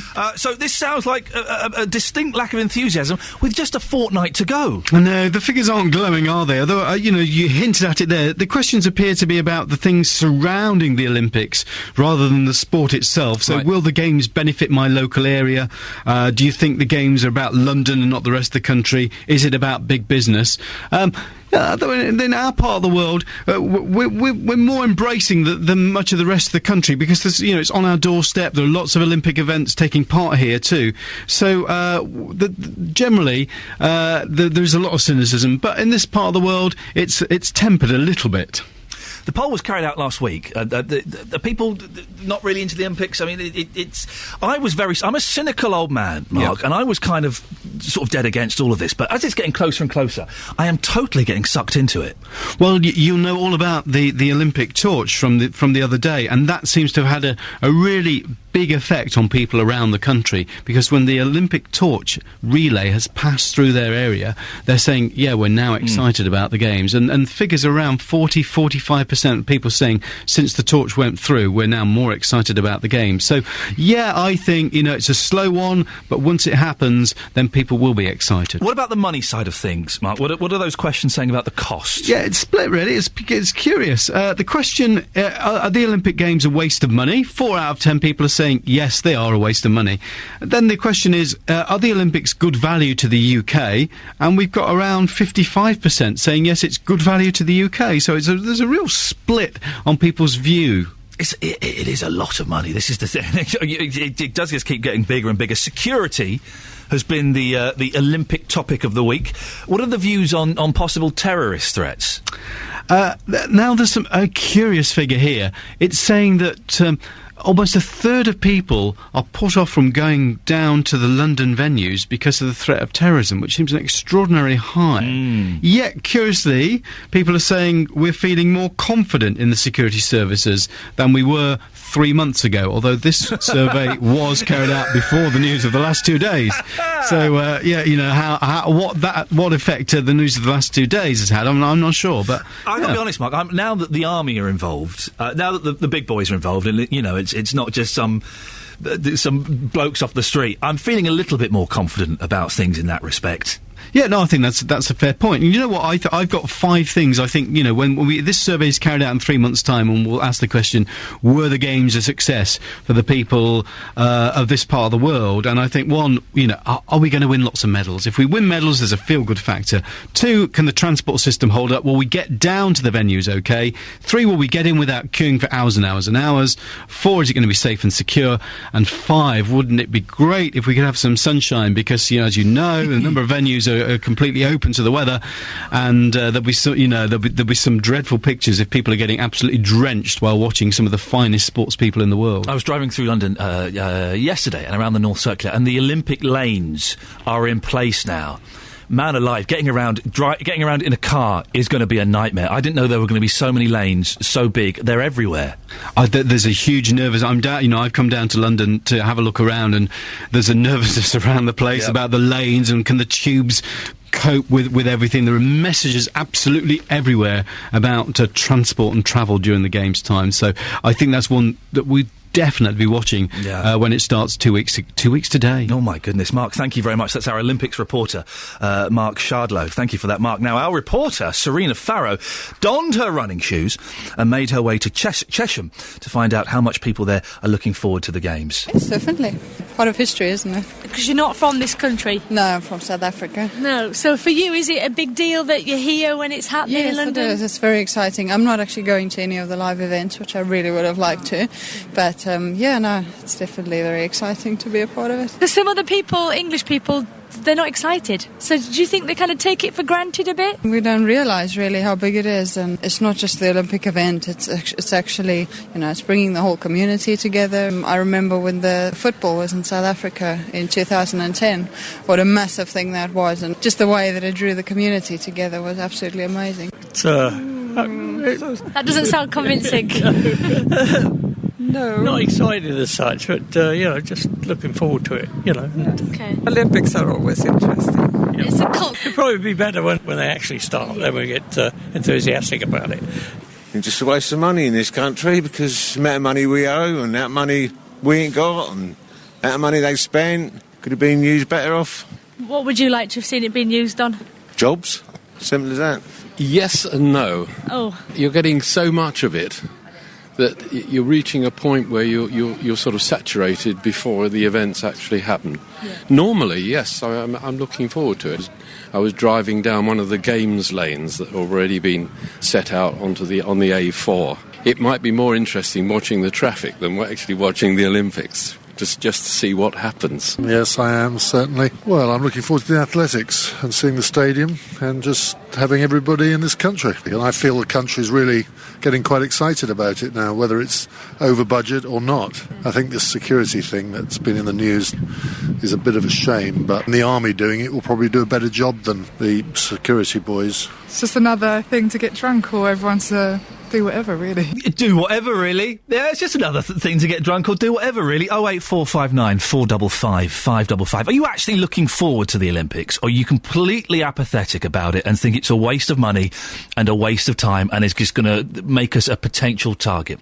08459 455 555. Let's get the latest travel news now with Sophie Tyler. This is Iain Lee on BBC Three Counties Radio with your breakfast show this morning. Olympic apathy. 08459 455 555. All of that and more after the latest news and sport with Simon Oxley. Thank you, Simon. This is Iain Lee on BBC Three Counties Radio. I'm here for the next few weeks, and I've been asking you to call in because while I'm doing this show, I don't want it to just be me wittering on, partly because I'm lazy, partly because I'm boring, and also I want this show to be about you and your voices, and I want to talk to you and get your stories and your experiences. And today you've really been spoiling me. I've had so many texts and emails and phone calls, and it's wonderful. 08459 455 555. If you want to comment on any of the stories that we're talking about, and don't worry, we've got more on the Roman snail story. I'm not letting that one go. This is the big one of the day. Slow news day, what? No, I'll have none of it. Jonathan Vernon-Smith will be in 15 minutes or so to tell us what's happening on his show. Olympic security. Snails. I love it. Ah, dear. My mum will be so proud. Now, a charity is being launched in the memory of a young man who was stabbed to death in Hemel Hempstead. 2 weeks ago, teenager Darren McGrath was jailed for murdering 21-year-old Billy Dove during a night out. The new charity, called Billy's Wish, aims to prevent knife crime in the future. Our reporter Justin Dealey has been speaking to Billy's dad Paul and charity secretary Tanya Whitney. Paul, we mentioned in the first piece how Billy's friends are not coping very well, and I can totally understand that.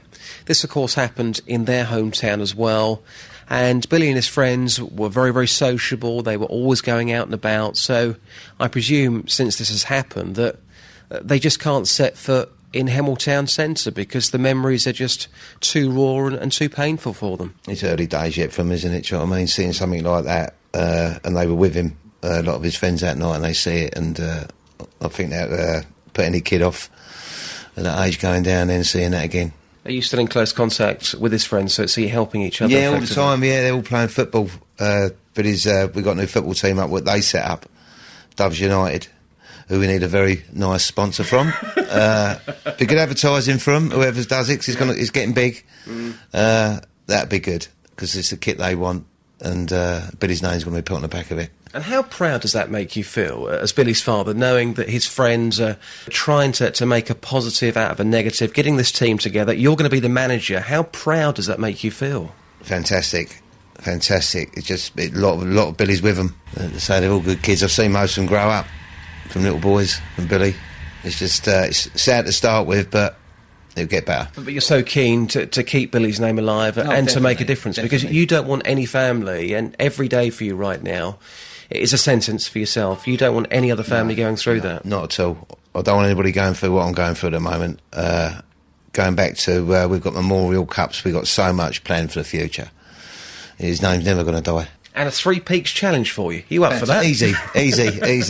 Well, we've just done the St Albans Marathon, and Ada Billy raised some big money. That was good. Nothing's impossible, is it? You need to get there for the right reasons. Brilliant stuff. I hope it all goes really well for you. Thank you, Justin. Just going to bring Tanya back into the conversation as well. Tanya, in the first piece earlier on, we mentioned the 3-tier plan about preventing knife crime.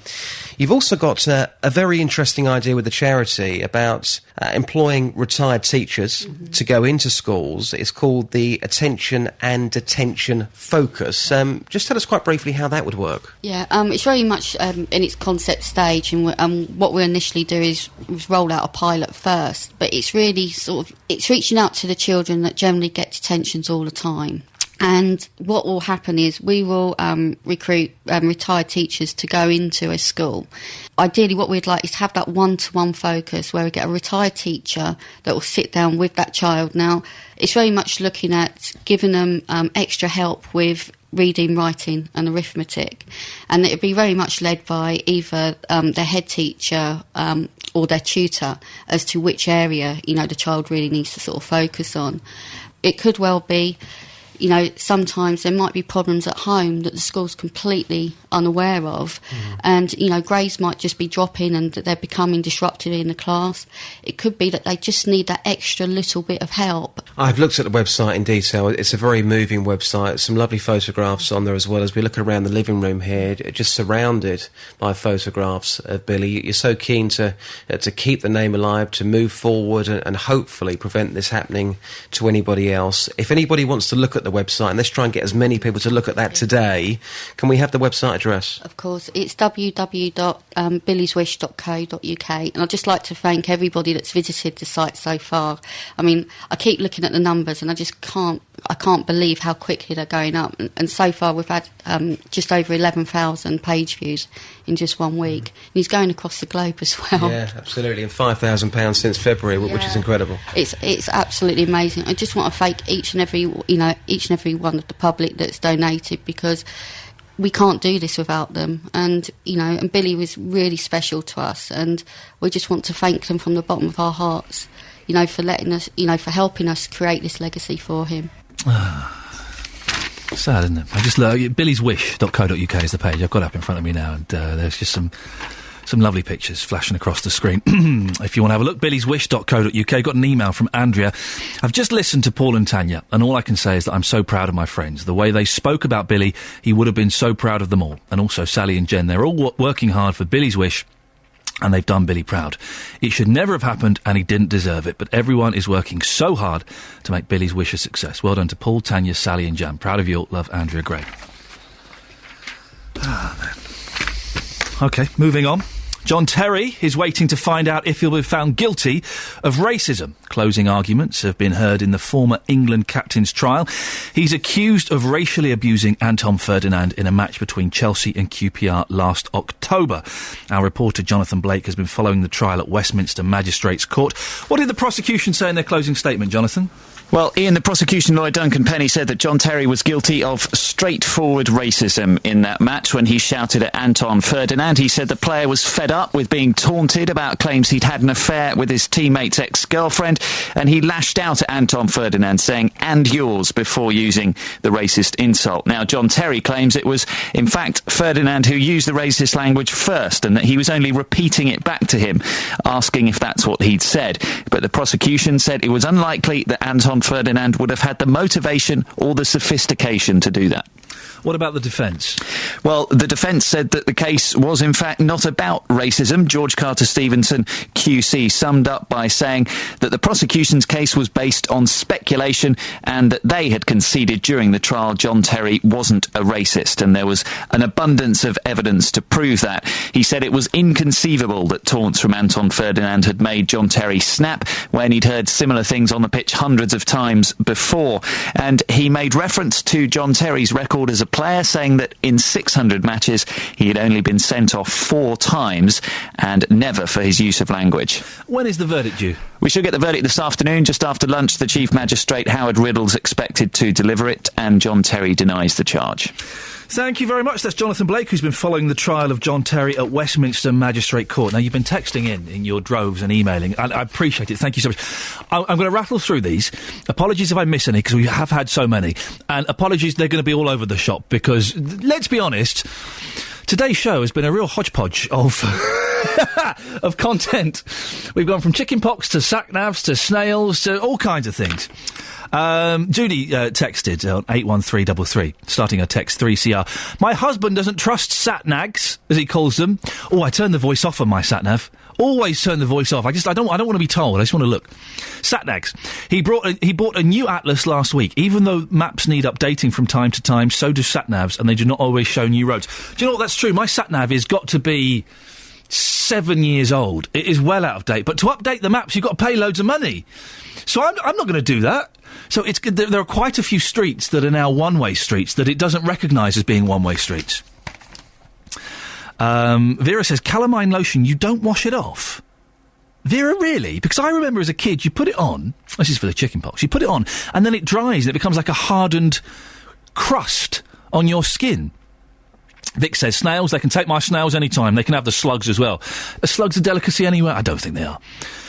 And Faye in Bedford says, I had chicken pox as a baby, and at 11 I got shingles. I don't know how that happened. I thought once you'd had the chicken pox, you can't get the shingles. And here we go, here's another one from Esther. You mentioned chicken pox and only getting it once. My mate's son had it 6 times in the infants. No, I don't, but no. That's not possible, is it? I don't know if that is a one-off, but it changed my mind about the myth of getting it once. Right, okay, now I'm panicking. Now I'm panicking. Before the end of the show, we've got 45 minutes before JVS comes on. I need a doctor. Seriously, I'm not a hypochondriac. I don't suffer from that, but I need a doctor. 08459 455 555. You can't get chicken pox more than once, can you? Can you really? And very quickly on the subject of pollution in St Albans and the new parking system. Pollution problem in St Albans began a few years ago when the council rephased the peahen lights. Just another money-making St Albans parking policy that is killing the town. That's from Paul in St Albans. Travel news now. Beds, Hearts and Bucks news. BBC Three Counties Radio.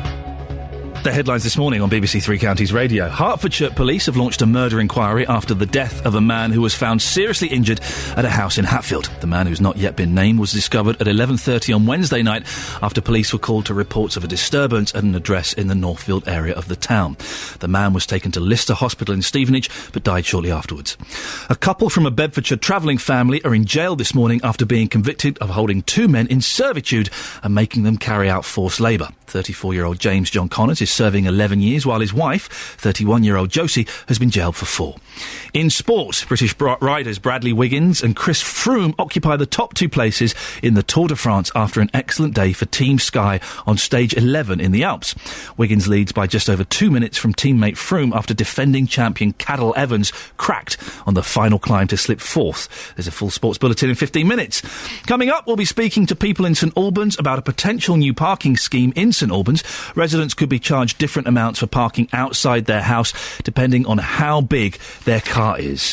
Jonathan Vernon-Smith is joining me in the studio. Jonathan, I'm going to have to ask you to come in after I've done all the button pushing and stuff like that, because you're just so full of gossip. Have I put you off? You put me off. You're so full of gossip, and the stuff you come in and tell me. I'm just telling you little nuggets about what's coming up in my show later, and it's put you all at 6s and 7s. It has. I'm trying to fire buttons and be all sensible and serious, and there's some. You must listen to Jonathan's show at 9 o'clock, because some of the stuff he's told me. Wow. Oh, it's hot. Wow. By the way, I was listening to you talking about sat-navs, and you said you turn the voice off on your sat-nav. Yeah, I don't listen to the voice. Would no voice make you keep it on? What does that mean? Well, if I don't know what kind of voice you have on your sat nav. I tried the sexy American lady. That didn't work. No. Oh no, because they say the wrong word for roundabouts, don't they? And the American, and sidewalk and things like that. That's right. So then I just had a normal man. It's not American, but not normal.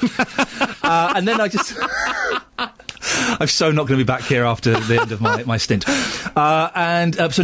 It's silence. I have silence. I'd like Anne Widdecombe.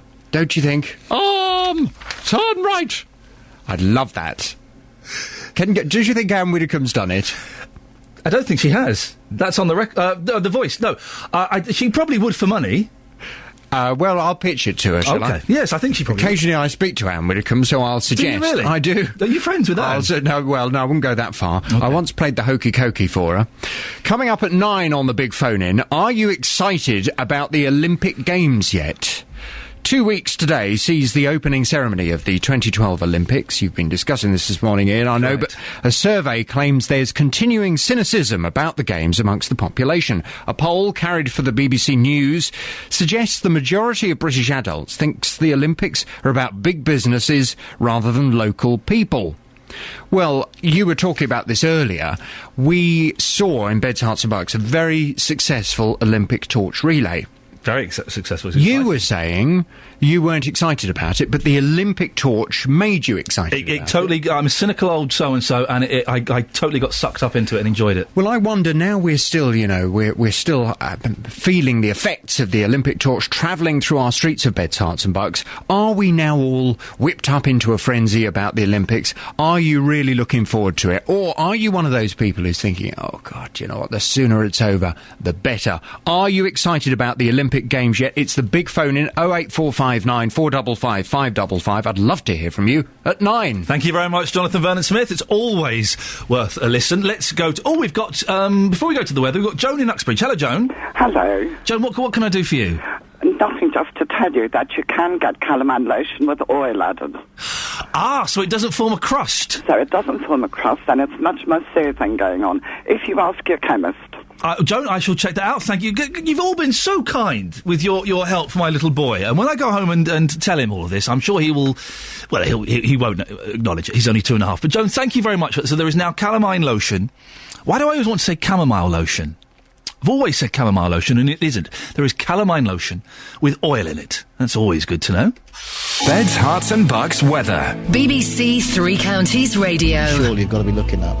Simon Evans, we're grateful. Oh, let's go. Where are you, Steve? You're there, are you? I'm here. I'm just saying chamomile's a herb, isn't it? It is a herb, and it makes a delicious cup of tea, and you would not want to rub that on. Well, you probably could rub it on your body. I think it does have medicinal purposes, I'm sure. Thank you, Steve. What's happening with the weather? Yes, a fairly cloudy morning coming up, with some sunshine in the morning, turning cloudier in the afternoon. Thank you very much, Steve. Cheers. Call 08459 455 555. 08459 455 555. BBC Three Counties Radio. The more I think about what Jonathan said of having Anne Widdecombe do the voiceover for a sat-nav, that's definitely a money spinner, isn't it? There's mileage in that. We should get in touch with her and we should sort this out. I'm sure she'd be up for it. You know, she does things like Strictly and stuff like that. She has to earn a few quid. She'd do that, wouldn't she? Would you, if Anne Widdecombe was the voice of a sat-nav? Would you get that? Bet you would. I bet you would. The Home Secretary, Theresa May, has denied that Olympic security is a shambles. The military has been called in after security company G4S said it might not be able to provide enough guards for all the venues. The Police Federation say it's outrageous that a private company being paid nearly £300 million has failed with just 2 weeks to go. PC Will Riches is from the Federation's Constables Committee. Good morning, Will. Good morning. Now, there are going to be thousands of police officers on duty throughout the Olympics as well. Do you feel personally let down by G4S? Do I feel personally let down? Yeah. I think the public as a whole should feel let down. This is, you said £300 million. That's £300 million of taxpayers' money. And the public are the people who expect to have a safe Games 2012 and enjoy the Olympics safely, and expect that the planning and the security operation will be slick around it. Now, all of a sudden, 2 weeks before the starting ceremony, there's a great big hole appeared in it. So the public should be disappointed, definitely. I'm a member of the public as well, and I'm disappointed, yes. I'll be honest, Will, with 300 million quid, I could probably sort out the security if I was given that much money. It is a huge amount of money. It's incredible. Well, obviously, I mean, you opened with the term about sat-navs, and what we would say is, well, the government need to make a U-turn where possible, because the £300 million that they've invested or wasted, whichever your viewpoint is, could well have been ploughed into policing, and then we wouldn't be in this debacle in the first place. G4S are an established company. Am I right in thinking that they might be taking over some policing duties at some point? That's being discussed, isn't it? There certainly are discussions ongoing about privatisation of policing roles, and I think this has got to land a massive question mark on top of that argument straight away, because the public now can see that when you have to concern yourself with profit margins and shareholders, then something has to give. Police officers are public servants, and our primacy is to protect the public and keep the public safe, and that is not the drive when you are dealing with pounds, shillings and pence and profit margins. How do you think this should have been handled from the start, Will? Should it have been given to a private company? What could have been done to have made this a fail-safe situation? Well, the Home Office has got a handle on this, and the buck has to stop somewhere, because actually, you know, the planning has been going on, the policing operation has been planned around there being this G4S and private companies playing a pivotal part in it. All of a sudden, when one part of the machine breaks down, all the other parts are now expected to backfill that. Now, we've seen our numbers of police officers cut fairly fundamentally already. They're going to be cut even more severely as time goes by. Well, how does that work then when all of a sudden you have to draft loads of police officers and military personnel in to backfill a contractual shortfall when there aren't any police officers left? Well, can I ask, are you using this as an opportunity to have a little pop at the government, because there are cuts being made in the police service? Are you using this as a chance to give them a kick in the shins? Absolutely not. This is about national security. The cuts are a separate issue. It's really important to our members. The cuts are massively important. So should they be to members of the public. But today, what we're talking about is a matter of national security. The public are going to be put at risk. Do you think that security at the Olympics is going to be compromised? Well, who knows? Because all of a sudden, since yesterday, everything's fundamentally changed. Yes, I suspect it will be put at risk, because if we're hearing today that A-level students are going to be trained, in 2 weeks to deliver policing and security service. We're hearing armed forces personnel are having their leave cancelled and being brought across to do backfilling the role. I'm sure they'll do the best they can, and of course our members will work with them to make the games as safe as we possibly can. But if anybody says there isn't going to be an effect because of this, then they're blatantly trying to mislead people. Well, are you suggesting that the army, the military, might not be the right people for this job? Look, the situation is that when needs must, everybody puts their hands to the pump, and that's the way that we work in policing. We are used to making the job work, making the best that we can out of the resources we have. Now, the military personnel who should be enjoying time off, having just come back from theatres of conflict or waiting to go out to serve their country, should they be called in because some company can't meet its contractual obligation? I don't think so. I think that, didn't Theresa May say that all their leave, they would get it at some point, so it's not like they're losing leave? Yeah, at some point. Well, I mean, obviously I can only speak for my members, but I would be concerned if my members were told at some point you'll get your leave. And this is not what the issue is about for us. The issue really is simply this. We really fear that public safety is going to be put at risk by this, and that is a real problem. Is it possible to give people specialised training in just a couple of weeks? That seems a very short time. I agree with you. I think that would be exceptionally difficult and possibly impossible. But yesterday, Ed Miliband agreed that there's serious questions need asking, and obviously we welcome his commitment to investigate this whole shambles. Will, thank you very much. That's PC Will Riches from the Federation's Constables Committee, talking about the security at the Olympics. You feel safe? You feel safe about it? 08459 455 555. Well, the hot topic that's grabbed your attention this morning is the chicken pox. Kathy's in Chesham. Good morning, Kathy. Good morning. Can you help? I think we're about to go through hell in my house. Right. There is actually calamine cream. Oh, hello. I'm back in again. That doesn't dry out. Because the lotion does... I'm right, doesn't it? It's 30 years since I've used it, but it does dry out and leaves like a crust on you. It dries out and it makes you more itchy. Yeah. So there's calamine cream. Have you... Well. We've been hearing this morning about a porridge bath. Have you ever had a porridge bath? No. And the last time I had chicken pox, I was 22. Oh, my goodness. Did you have it badly? Yes. Because the older you are, the worse it's supposed to be, isn't it? Yes, because usually you get shingles. It's a nice image for breakfast, isn't it, Kathy? Yes, lovely. Thank you very much for your tips on that, and everybody who's called in with that. It's much appreciated. If you're enjoying your breakfast... Sorry about that. We've got 30 minutes. I'd love to find someone who's had a porridge bath in the last 30 minutes. 08459 455 555. Let's get the latest now on the roads and all the travel networks with Sophie Tyler. Across beds, hearts and bucks, this is Iain Lee on BBC Three Counties Radio. Thank you, Simon. JVS is coming up at 9 and Simon Coffer is coming up midday. It's an action-packed day, let me tell you that, and the action continues apace now with more on this snails story. Walkers in the Three Counties are being asked to keep their eyes to the ground for snail snatchers. Elsewhere in the country, numbers of the snails have dropped by 70%. It's believed that people are taking them home and eating them. Blah. Joining us now is Hertfordshire wildlife expert Dennis Fennell. Good morning, Dennis. Good morning to you, Ian. You're very perky at this time of the day. Yeah, well, I'm waiting for the sunshine. Well, you'll be waiting a very long time, I think. I don't think it's coming now. Now, Dennis, we've heard that Roman snails are worth up to £1 each. Well, I mean, as far as I'm concerned, anybody that takes one deserves to get their knuckles wrapped thoroughly. In actual fact, there's a £5,000 fine and potentially 6 months in jail for taking a snail. For taking a snail, you can go to jail for 6 months. Yeah, they're protected under the Wildlife Countryside Act. It's thought that they were probably bought over by the Romans a couple of thousand years ago. Hence the name, I would imagine. That's probably where they got. But imagine that you're in prison, right, and you're sharing a cell with some big fella. And the fella says, I did this, and this. What are you in for? I nicked a snail. You're not going to last very long in prison, are you? No, I think they deserve all they get. Are people actually eating these snails? Is this what's going on? Is this the problem? Yeah, I think I've eaten snails on the continent, and they're the farmed ones, greatly overrated, I may add. Yes. But what happens is people see these virtually all of the snails. The garden snails, the ordinary brown garden snail. Yeah. Now, they're actually edible. Oh, goodness gracious. I know. They're exactly the same feeling. Oh, it's horrible.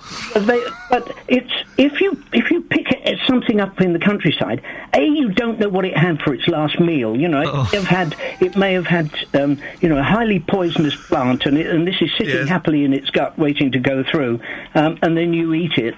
Then you stand a fair chance of getting food poisoning. I'm supposed to be here for a month. I suspect I won't be back next week after this. Why are snails protected species, Dennis? Because there are millions of them in my back garden alone. Yeah, well, those are a totally different species. Right. The Roman snail, it rejoices under the Latin name of Helix pomatia. I was going to say that. Yes, that's my next point. and they're quite big. They're almost as big as a golf ball. Wow. And they are they're habitat specific. They require particular types of habitat. They live on chalk grassland normally. Mm-hmm. They don't sort of come in and munch your lettuces and sort of eat their way through the flower garden. In fact, the chances of seeing one in your garden are 1,000,000 to 1. So the snails that you get in the garden are quite different. These are they're limited to very small pockets of land, and it only takes somebody to go in there and start stealing them and selling them. Because this is the big problem, of course. If somebody happens to tread on one and kill it, well, that's one less for the population. But when somebody scoops up handfuls and bags full and takes them and sells them, the person that buys them is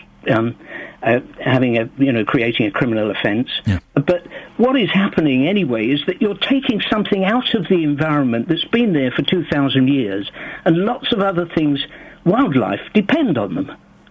Really, why are snails? Being serious now, why are snails important in the ecosystem? Well, in a normal countryside, unlike our gardens, which are I've actually got a wild garden, but I thought you might, Dennis. Specifically for wildlife, but it's got lots of wildflowers and all sorts of things, so it attracts bees and butterflies and the like.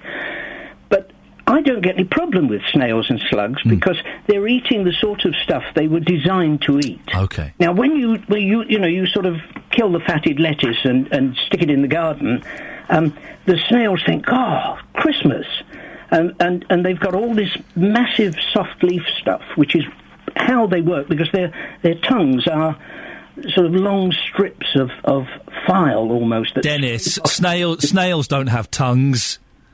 Yeah. No, they don't. Do they? They do. Oh. A television programme about snails about 10 years ago, and I had it filmed on the underside of a sheet of glass, and you could actually see this tongue going up and down. It's like a strip of heavy sandpaper, and it's actually literally scrapes the tissues off of plants. But under normal circumstances, they fit in with the environment. Birds eat them. Yeah. Hedgehogs eat them. Various different things. Even glowworms have as their prime food source for their larvae snails. Dennis, one quick question before we go in. I could talk to you all morning because I find you absolutely fascinating. My tongue has been slightly in my cheek, but genuinely you're fascinating. If you had to, could you eat a slug? No. Well, you can eat a slug, yes. It's like eating snails. Somebody described eating snails to me, and it's anybody that's got a gentle stomach, please stick your fingers in your ears. It was described as eating hot, thick, garlic and butter flavoured snot. Okay, but Dennis, we're going to say goodbye to Dennis, but I'm so not coming back next week. I do.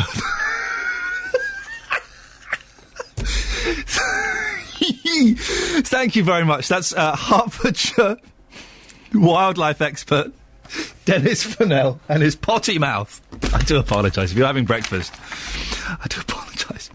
I've got a few texts here. Morning all. Talking about chamomile.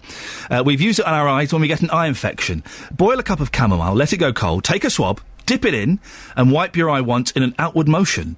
It's antiseptic and soothing. And talking about the security at the Olympics, Mrs. S says, my friend worked in the security support centre for G4S. He's been telling us for months it's a shambles. They're still carrying out recruitment and training now. Security personnel are not sure where they're supposed to be or when they're being paid. I suspect loads of them won't even show up on the day, and this will leave huge holes in the security net. I heard a lot of this on BBC Three Counties yesterday and Radio 4. It seems to be what's happening. We'll have more of that story as it continues, so don't worry about that. Now, do you have problems? I'm still getting over Dennis, I can only apologise. Do you have problems finding a parking space outside your house? Well, if you live in Stevenage, Broxbourne or Watford, you probably do. They're all in the top 5 places outside London with the lowest amount of residential parking. In St Albans, councillors are considering basing the cost of parking permits on the size of your car's engine and reducing the number of permits from 3 to 2 per household. Our reporter Justin Dealey has been asking people on Clifton Street this morning what they think about the plans. So, Iain, you've got one parking permit. Just describe what it's like living here. When you come back after a day at work, can you get parked? No. Basically, any time after 5:30, there's no car park spaces. They've gone. So you're literally looking round the other streets for Zone H, which is where we are, to see if you can park up. It's a nightmare. It must be an absolute nightmare, because how can you live your life like that? If you're coming back late at night, especially a lady on your own, if you're parking 5 minutes away, you don't want to do that, do you? No, you don't be walking through the streets at night. I mean, I think the council actually do give permits to to other residents on other areas. Somebody mentioned Marlborough Place, but they may rescind those, I don't know. So here it's nightmare. I mean, we purposely have one car, and it's difficult enough to park that. So the idea of reducing permits from 3 down to 2 won't affect you. You've only got one anyway. No. But what about the idea of you having a green car and then being rewarded by having a cheaper parking permit? That would be fantastic. Yes, really great. Yeah. Now, you have just walked out of your front door in your pyjamas to get yourself a car parking space because the permit situation here is so bad. Is it like that all of the time? You're literally waiting for a space and then you have to pounce? It is like that on occasion. It's not all the time, but it is numerous times. And you've got 2 parking permits, so the idea of 3 going down to 2 wouldn't affect you. But what's got to happen here? Because you can't keep on living your life like this, can you? It is a challenge, and I can see why the permits are in place. I'm on the fence, to be honest. And just lastly, if somebody said to you, if you have a greener car, if you have a lower emission vehicle, we're going to reduce your parking permit, would you then rush out and buy a new car? Very tempting, yes, I'll certainly consider it. Kim, just how bad is the situation here with the parking permits? You've got 2. Is it really that bad? It can be very bad when you come home during the day, because not only do we have to pay for a parking permit for our cars, they allow people to pay £1 and park here for an hour. And especially we have on the corner here, we have an orthodontist, so we have parents coming in and out all day long, buying a permit, having their child looked at for dental treatment, and then as they come out, they hand the permit to someone else. I get offered it all the time. Would you like a permit? And I say, well, actually, I live here and I pay £200 a year to park here. Incredible. So the idea of reducing it from 3 permits down to 2 per household will make absolutely no difference here whatsoever? No, I don't think anyone in this street has got 3 cars anyway, for a start. I say the biggest problem is outside people coming in. We have to pay for a parking space, but we're not guaranteed a parking space. Excellent stuff as always. Justin Dealey there talking to the people on the streets of St Albans. Let's find out what's happening in the latest travel news now with Sophie Tyler. Beds, Hearts and Bucks news. BBC Three Counties Radio. These are your headlines this morning on BBC Three Counties Radio. Hertfordshire police have launched a murder inquiry after the death of a man who was found seriously injured at a house in Hatfield. The man, who's not yet been named, was discovered at 11:30 on Wednesday night after police were called to reports of a disturbance at an address in the Northfield area of the town. The man was taken to Lister Hospital in Stevenage but died shortly afterwards. A couple from a Bedfordshire travelling family are in jail this morning after being convicted of holding 2 men in servitude and making them carry out forced labour. 34-year-old James John Connors is serving 11 years, while his wife, 31-year-old Josie, has been jailed for 4. In sport, British riders Bradley Wiggins and Chris Froome occupy the top 2 places in the Tour de France after an excellent day for Team Sky on stage 11 in the Alps. Wiggins leads by just over 2 minutes from teammate Froome after defending champion Cadel Evans cracked on the final climb to slip to 4th. The weather for Beds, Hearts and Bucks, rather cloudy with occasional bright spells, but also scattered slow-moving thundery showers. Top temperature is 18 degrees Celsius with heavy showers on Saturday but drier on Sunday. Coming up, with the weather so bad, will Rhythms of the World still be taking place this weekend? We find out shortly. It's 2 weeks until the opening ceremony of the 2012 Olympics, but a survey out this morning reckons a lot of people are still pretty cynical about the Games. Most people think the Olympics are about big business rather than local people. Our reporter Serena Farrow has been speaking to Lloyd Conaway from Boost, the organisation that's helping Bedfordshire benefit from the Games. Let's project Saturday the 28th of July, the day after the opening ceremony. The opening ceremony will have happened on the Friday night. Everybody will feel good about it and be excited. And on the Saturday morning, the first event is the men's cycling road race, and Mark Cavendish is favourite to win that. So, the first event, Mark Cavendish, here's a scenario, on the podium, getting a gold medal, God Save the Queen playing, the Union Jack being flown, and perhaps then the momentum will start to build and there'll be real passion and enthusiasm about the Games, and I think that may well happen. And of course, the torch has just passed through Beds, Hearts and Bucks. Word on the street, do you think people are a little bit more excited now? They're a little bit G'd up? Yeah, I mean, the reaction locally was fantastic. It's about turning that into reality, I guess. And the Games, when the Games come along and it's wall-to-wall television and people are going to watch events, the momentum will undoubtedly build. And of course, we locally have Lee Water Valley, Dorney Lake-ish. Is it tangible for them, though, the Games? Are they going to benefit? Well, one of the things we do in Boost, and in my day job as Team Beds and Luton, which is the County Sports Partnership, it's about providing opportunities for people to actually participate and get involved. Not just about participating in sport, but about volunteering in sport, coaching in sport, leading in sport. And so there are lots of things going on locally to get young people participating in sport, to get communities involved. And a lot of that's happening now.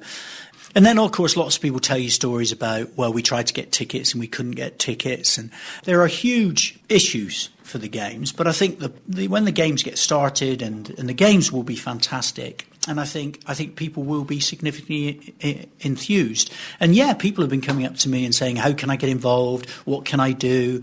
How can I get my children involved? I'd like to volunteer. I'd like to get involved with my local club. I used to do sport and I'd like to get back involved in it again. There is a huge amount of enthusiasm out there. So locally, what have we got for people to get their teeth into? Well, there's lots of programmes. I mean, last Friday we had this amazing school games where we had 1,100 young people from across Bedfordshire and Luton participating in 10 different sports. Danny Crates was there, a Paralympic gold medalist from Athens, the guy who carried the flag in Beijing, inspired all these young people to get involved. We had a fantastic opening ceremony with singers and dancers. That's about inspiring young people to get involved in competitive sport. Then we run a young people's programme called Sport of 8, which is about getting 14 to 25-year-olds involved in sport. We run a programme called Sport Makers, which is about getting people involved in volunteering.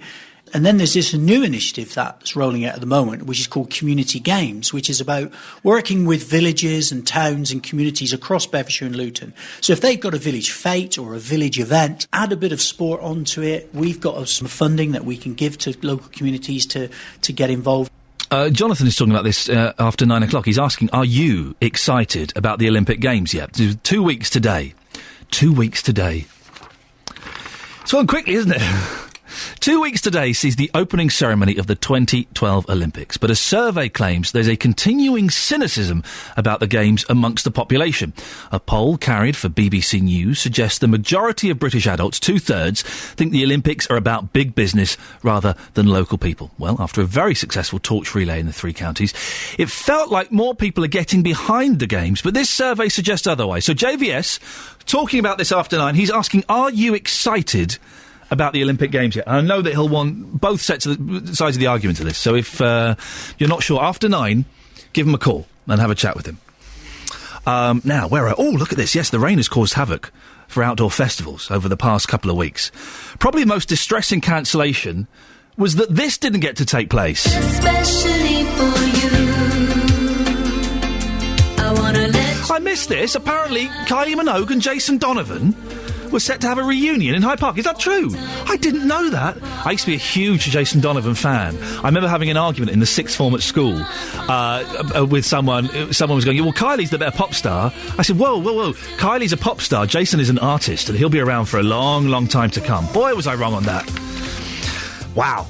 But despite the muddy conditions, I think that's enough of that now. But despite the muddy conditions, thousands of people will be going to Rhythms of the World at Hitchin Priory this weekend. Kath Cole is one of the organisers and joins us now. Good morning, Kath. Good morning. Are you set for the weekend? Of course we are. We're ready and raring to go. Even with all of this weather, Kath? We're not going to let a little bit of rain put us off. It's absolutely... everybody's been on site all week. The build's going really well, and a little bit of rain won't deter us at all. It's and good for you, and well done, and I'm glad, but it's more than a little bit. Has it had any effect on the planning of the event at all?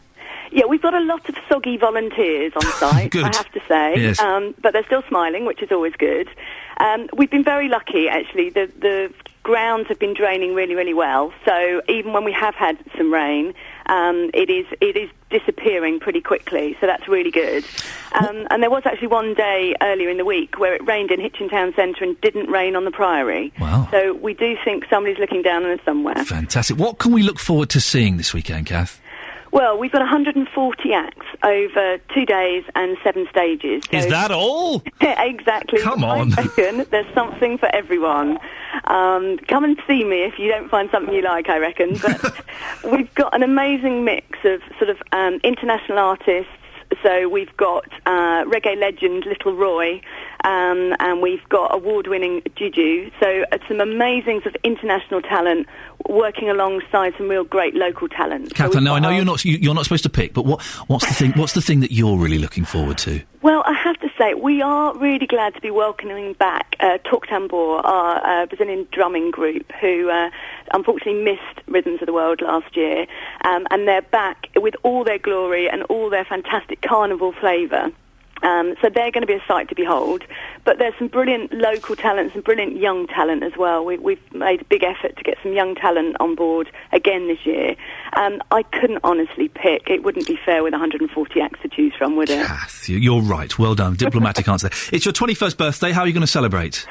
Well, we celebrated our milestone last year of 20 years, and we were a bit partied out after that. So we're going to carry on with a bigger and better festival, and just look forward to 25, I reckon. I think that's the way to go. Always looking forward, we are. Have you got any contingency plans just in case the weather gets a bit nastier? Yeah, obviously we're telling everybody to come prepared. So bring your wellies, bring your waterproof, and because it's Rhythms of the World, bring your sunglasses, because the sun always shines on us at some point over the weekend. Excellent. But we are working very closely with the council, so we've met with them several times. We've checked the car parking facilities, so we are open on Butts Close for parking, which we thought might be a bit of a problem, but that's fine. And we're obviously liaising with them regularly to make sure that everything's fine. Health and safety will be on site. But we're really, really confident that the festival's definitely going ahead and it's going to be bigger and better than ever before. Brilliant. Kath, have a fantastic weekend. Hope it goes well. Thank you very much. Take care. That's Kath Cole, who's one of the organisers. And BBC Three Counties will be at Rhythms of the World across the weekend. So do keep listening all weekend to find out what's going on. And if you go down there, I hope you have a fantastic time. Snails. It's been the big story of the day. We've got Pam in High Wycombe. Good morning, Pam. Hi, good morning, Ian. Pam, are you a fan of snails? No. Really? No, they're Why horrible not? creatures. They're what, sorry? They're horrible creatures. And I spend nearly £50 in plants, vegetable and flowers. Yes. And they eat every one of my plants. So snails have eaten £50 worth of plants and vegetables in your garden? Yes. Unbelievable. And not only me, all my neighbours. They just come up by the 100. And I'm just listening to those people who are talking about they're protective. If they're so protective, get somewhere and then put them. Pam, can I ask you a question? Would you go to prison for a snail? No. You wouldn't? You wouldn't go that far? No. Okay. Well, can you do anything to stop these snails eating your plants and vegetables? I don't know what I could do. Probably get rid of them because people know. Get rid of them. But Pam, listen, I did thank you very much for your honesty and your openness, and I know it must be a tough thing for you to talk about. I appreciate that. It's Pam in High Wycombe, who hates snails. What a mixed bag we've had. Let me rattle through some of these emails and texts that we've got. We've got so many. If I've not read yours, I apologise. We're talking about St Albans. Phil says, in a wide-sweeping JVS-style statement, aren't all people in St Albans rich, so will be able to afford any increased parking charges? Jonathan Vernon-Smith? Wide-sweeping statements, not based on fact. I don't know what you're talking about. My husband and 2 children had chicken pox together. It was so severe, my husband couldn't move his head, and face was all swollen. The doctor said I was lucky I didn't get shingles, says Annie. My son had chicken pox when he was 9 months old. We used calamine aqueous cream during the day, then bathed him in Aveeno oil just before bed. And Rosie, that's from Jem, and Rosie says, wise to trim the fingernails of small children to lower the risk of scratching. That's an excellent idea. And the last bit of the email I wanted to finish on is from Jan. We're talking about Billy's Wish, the foundation that's been set up.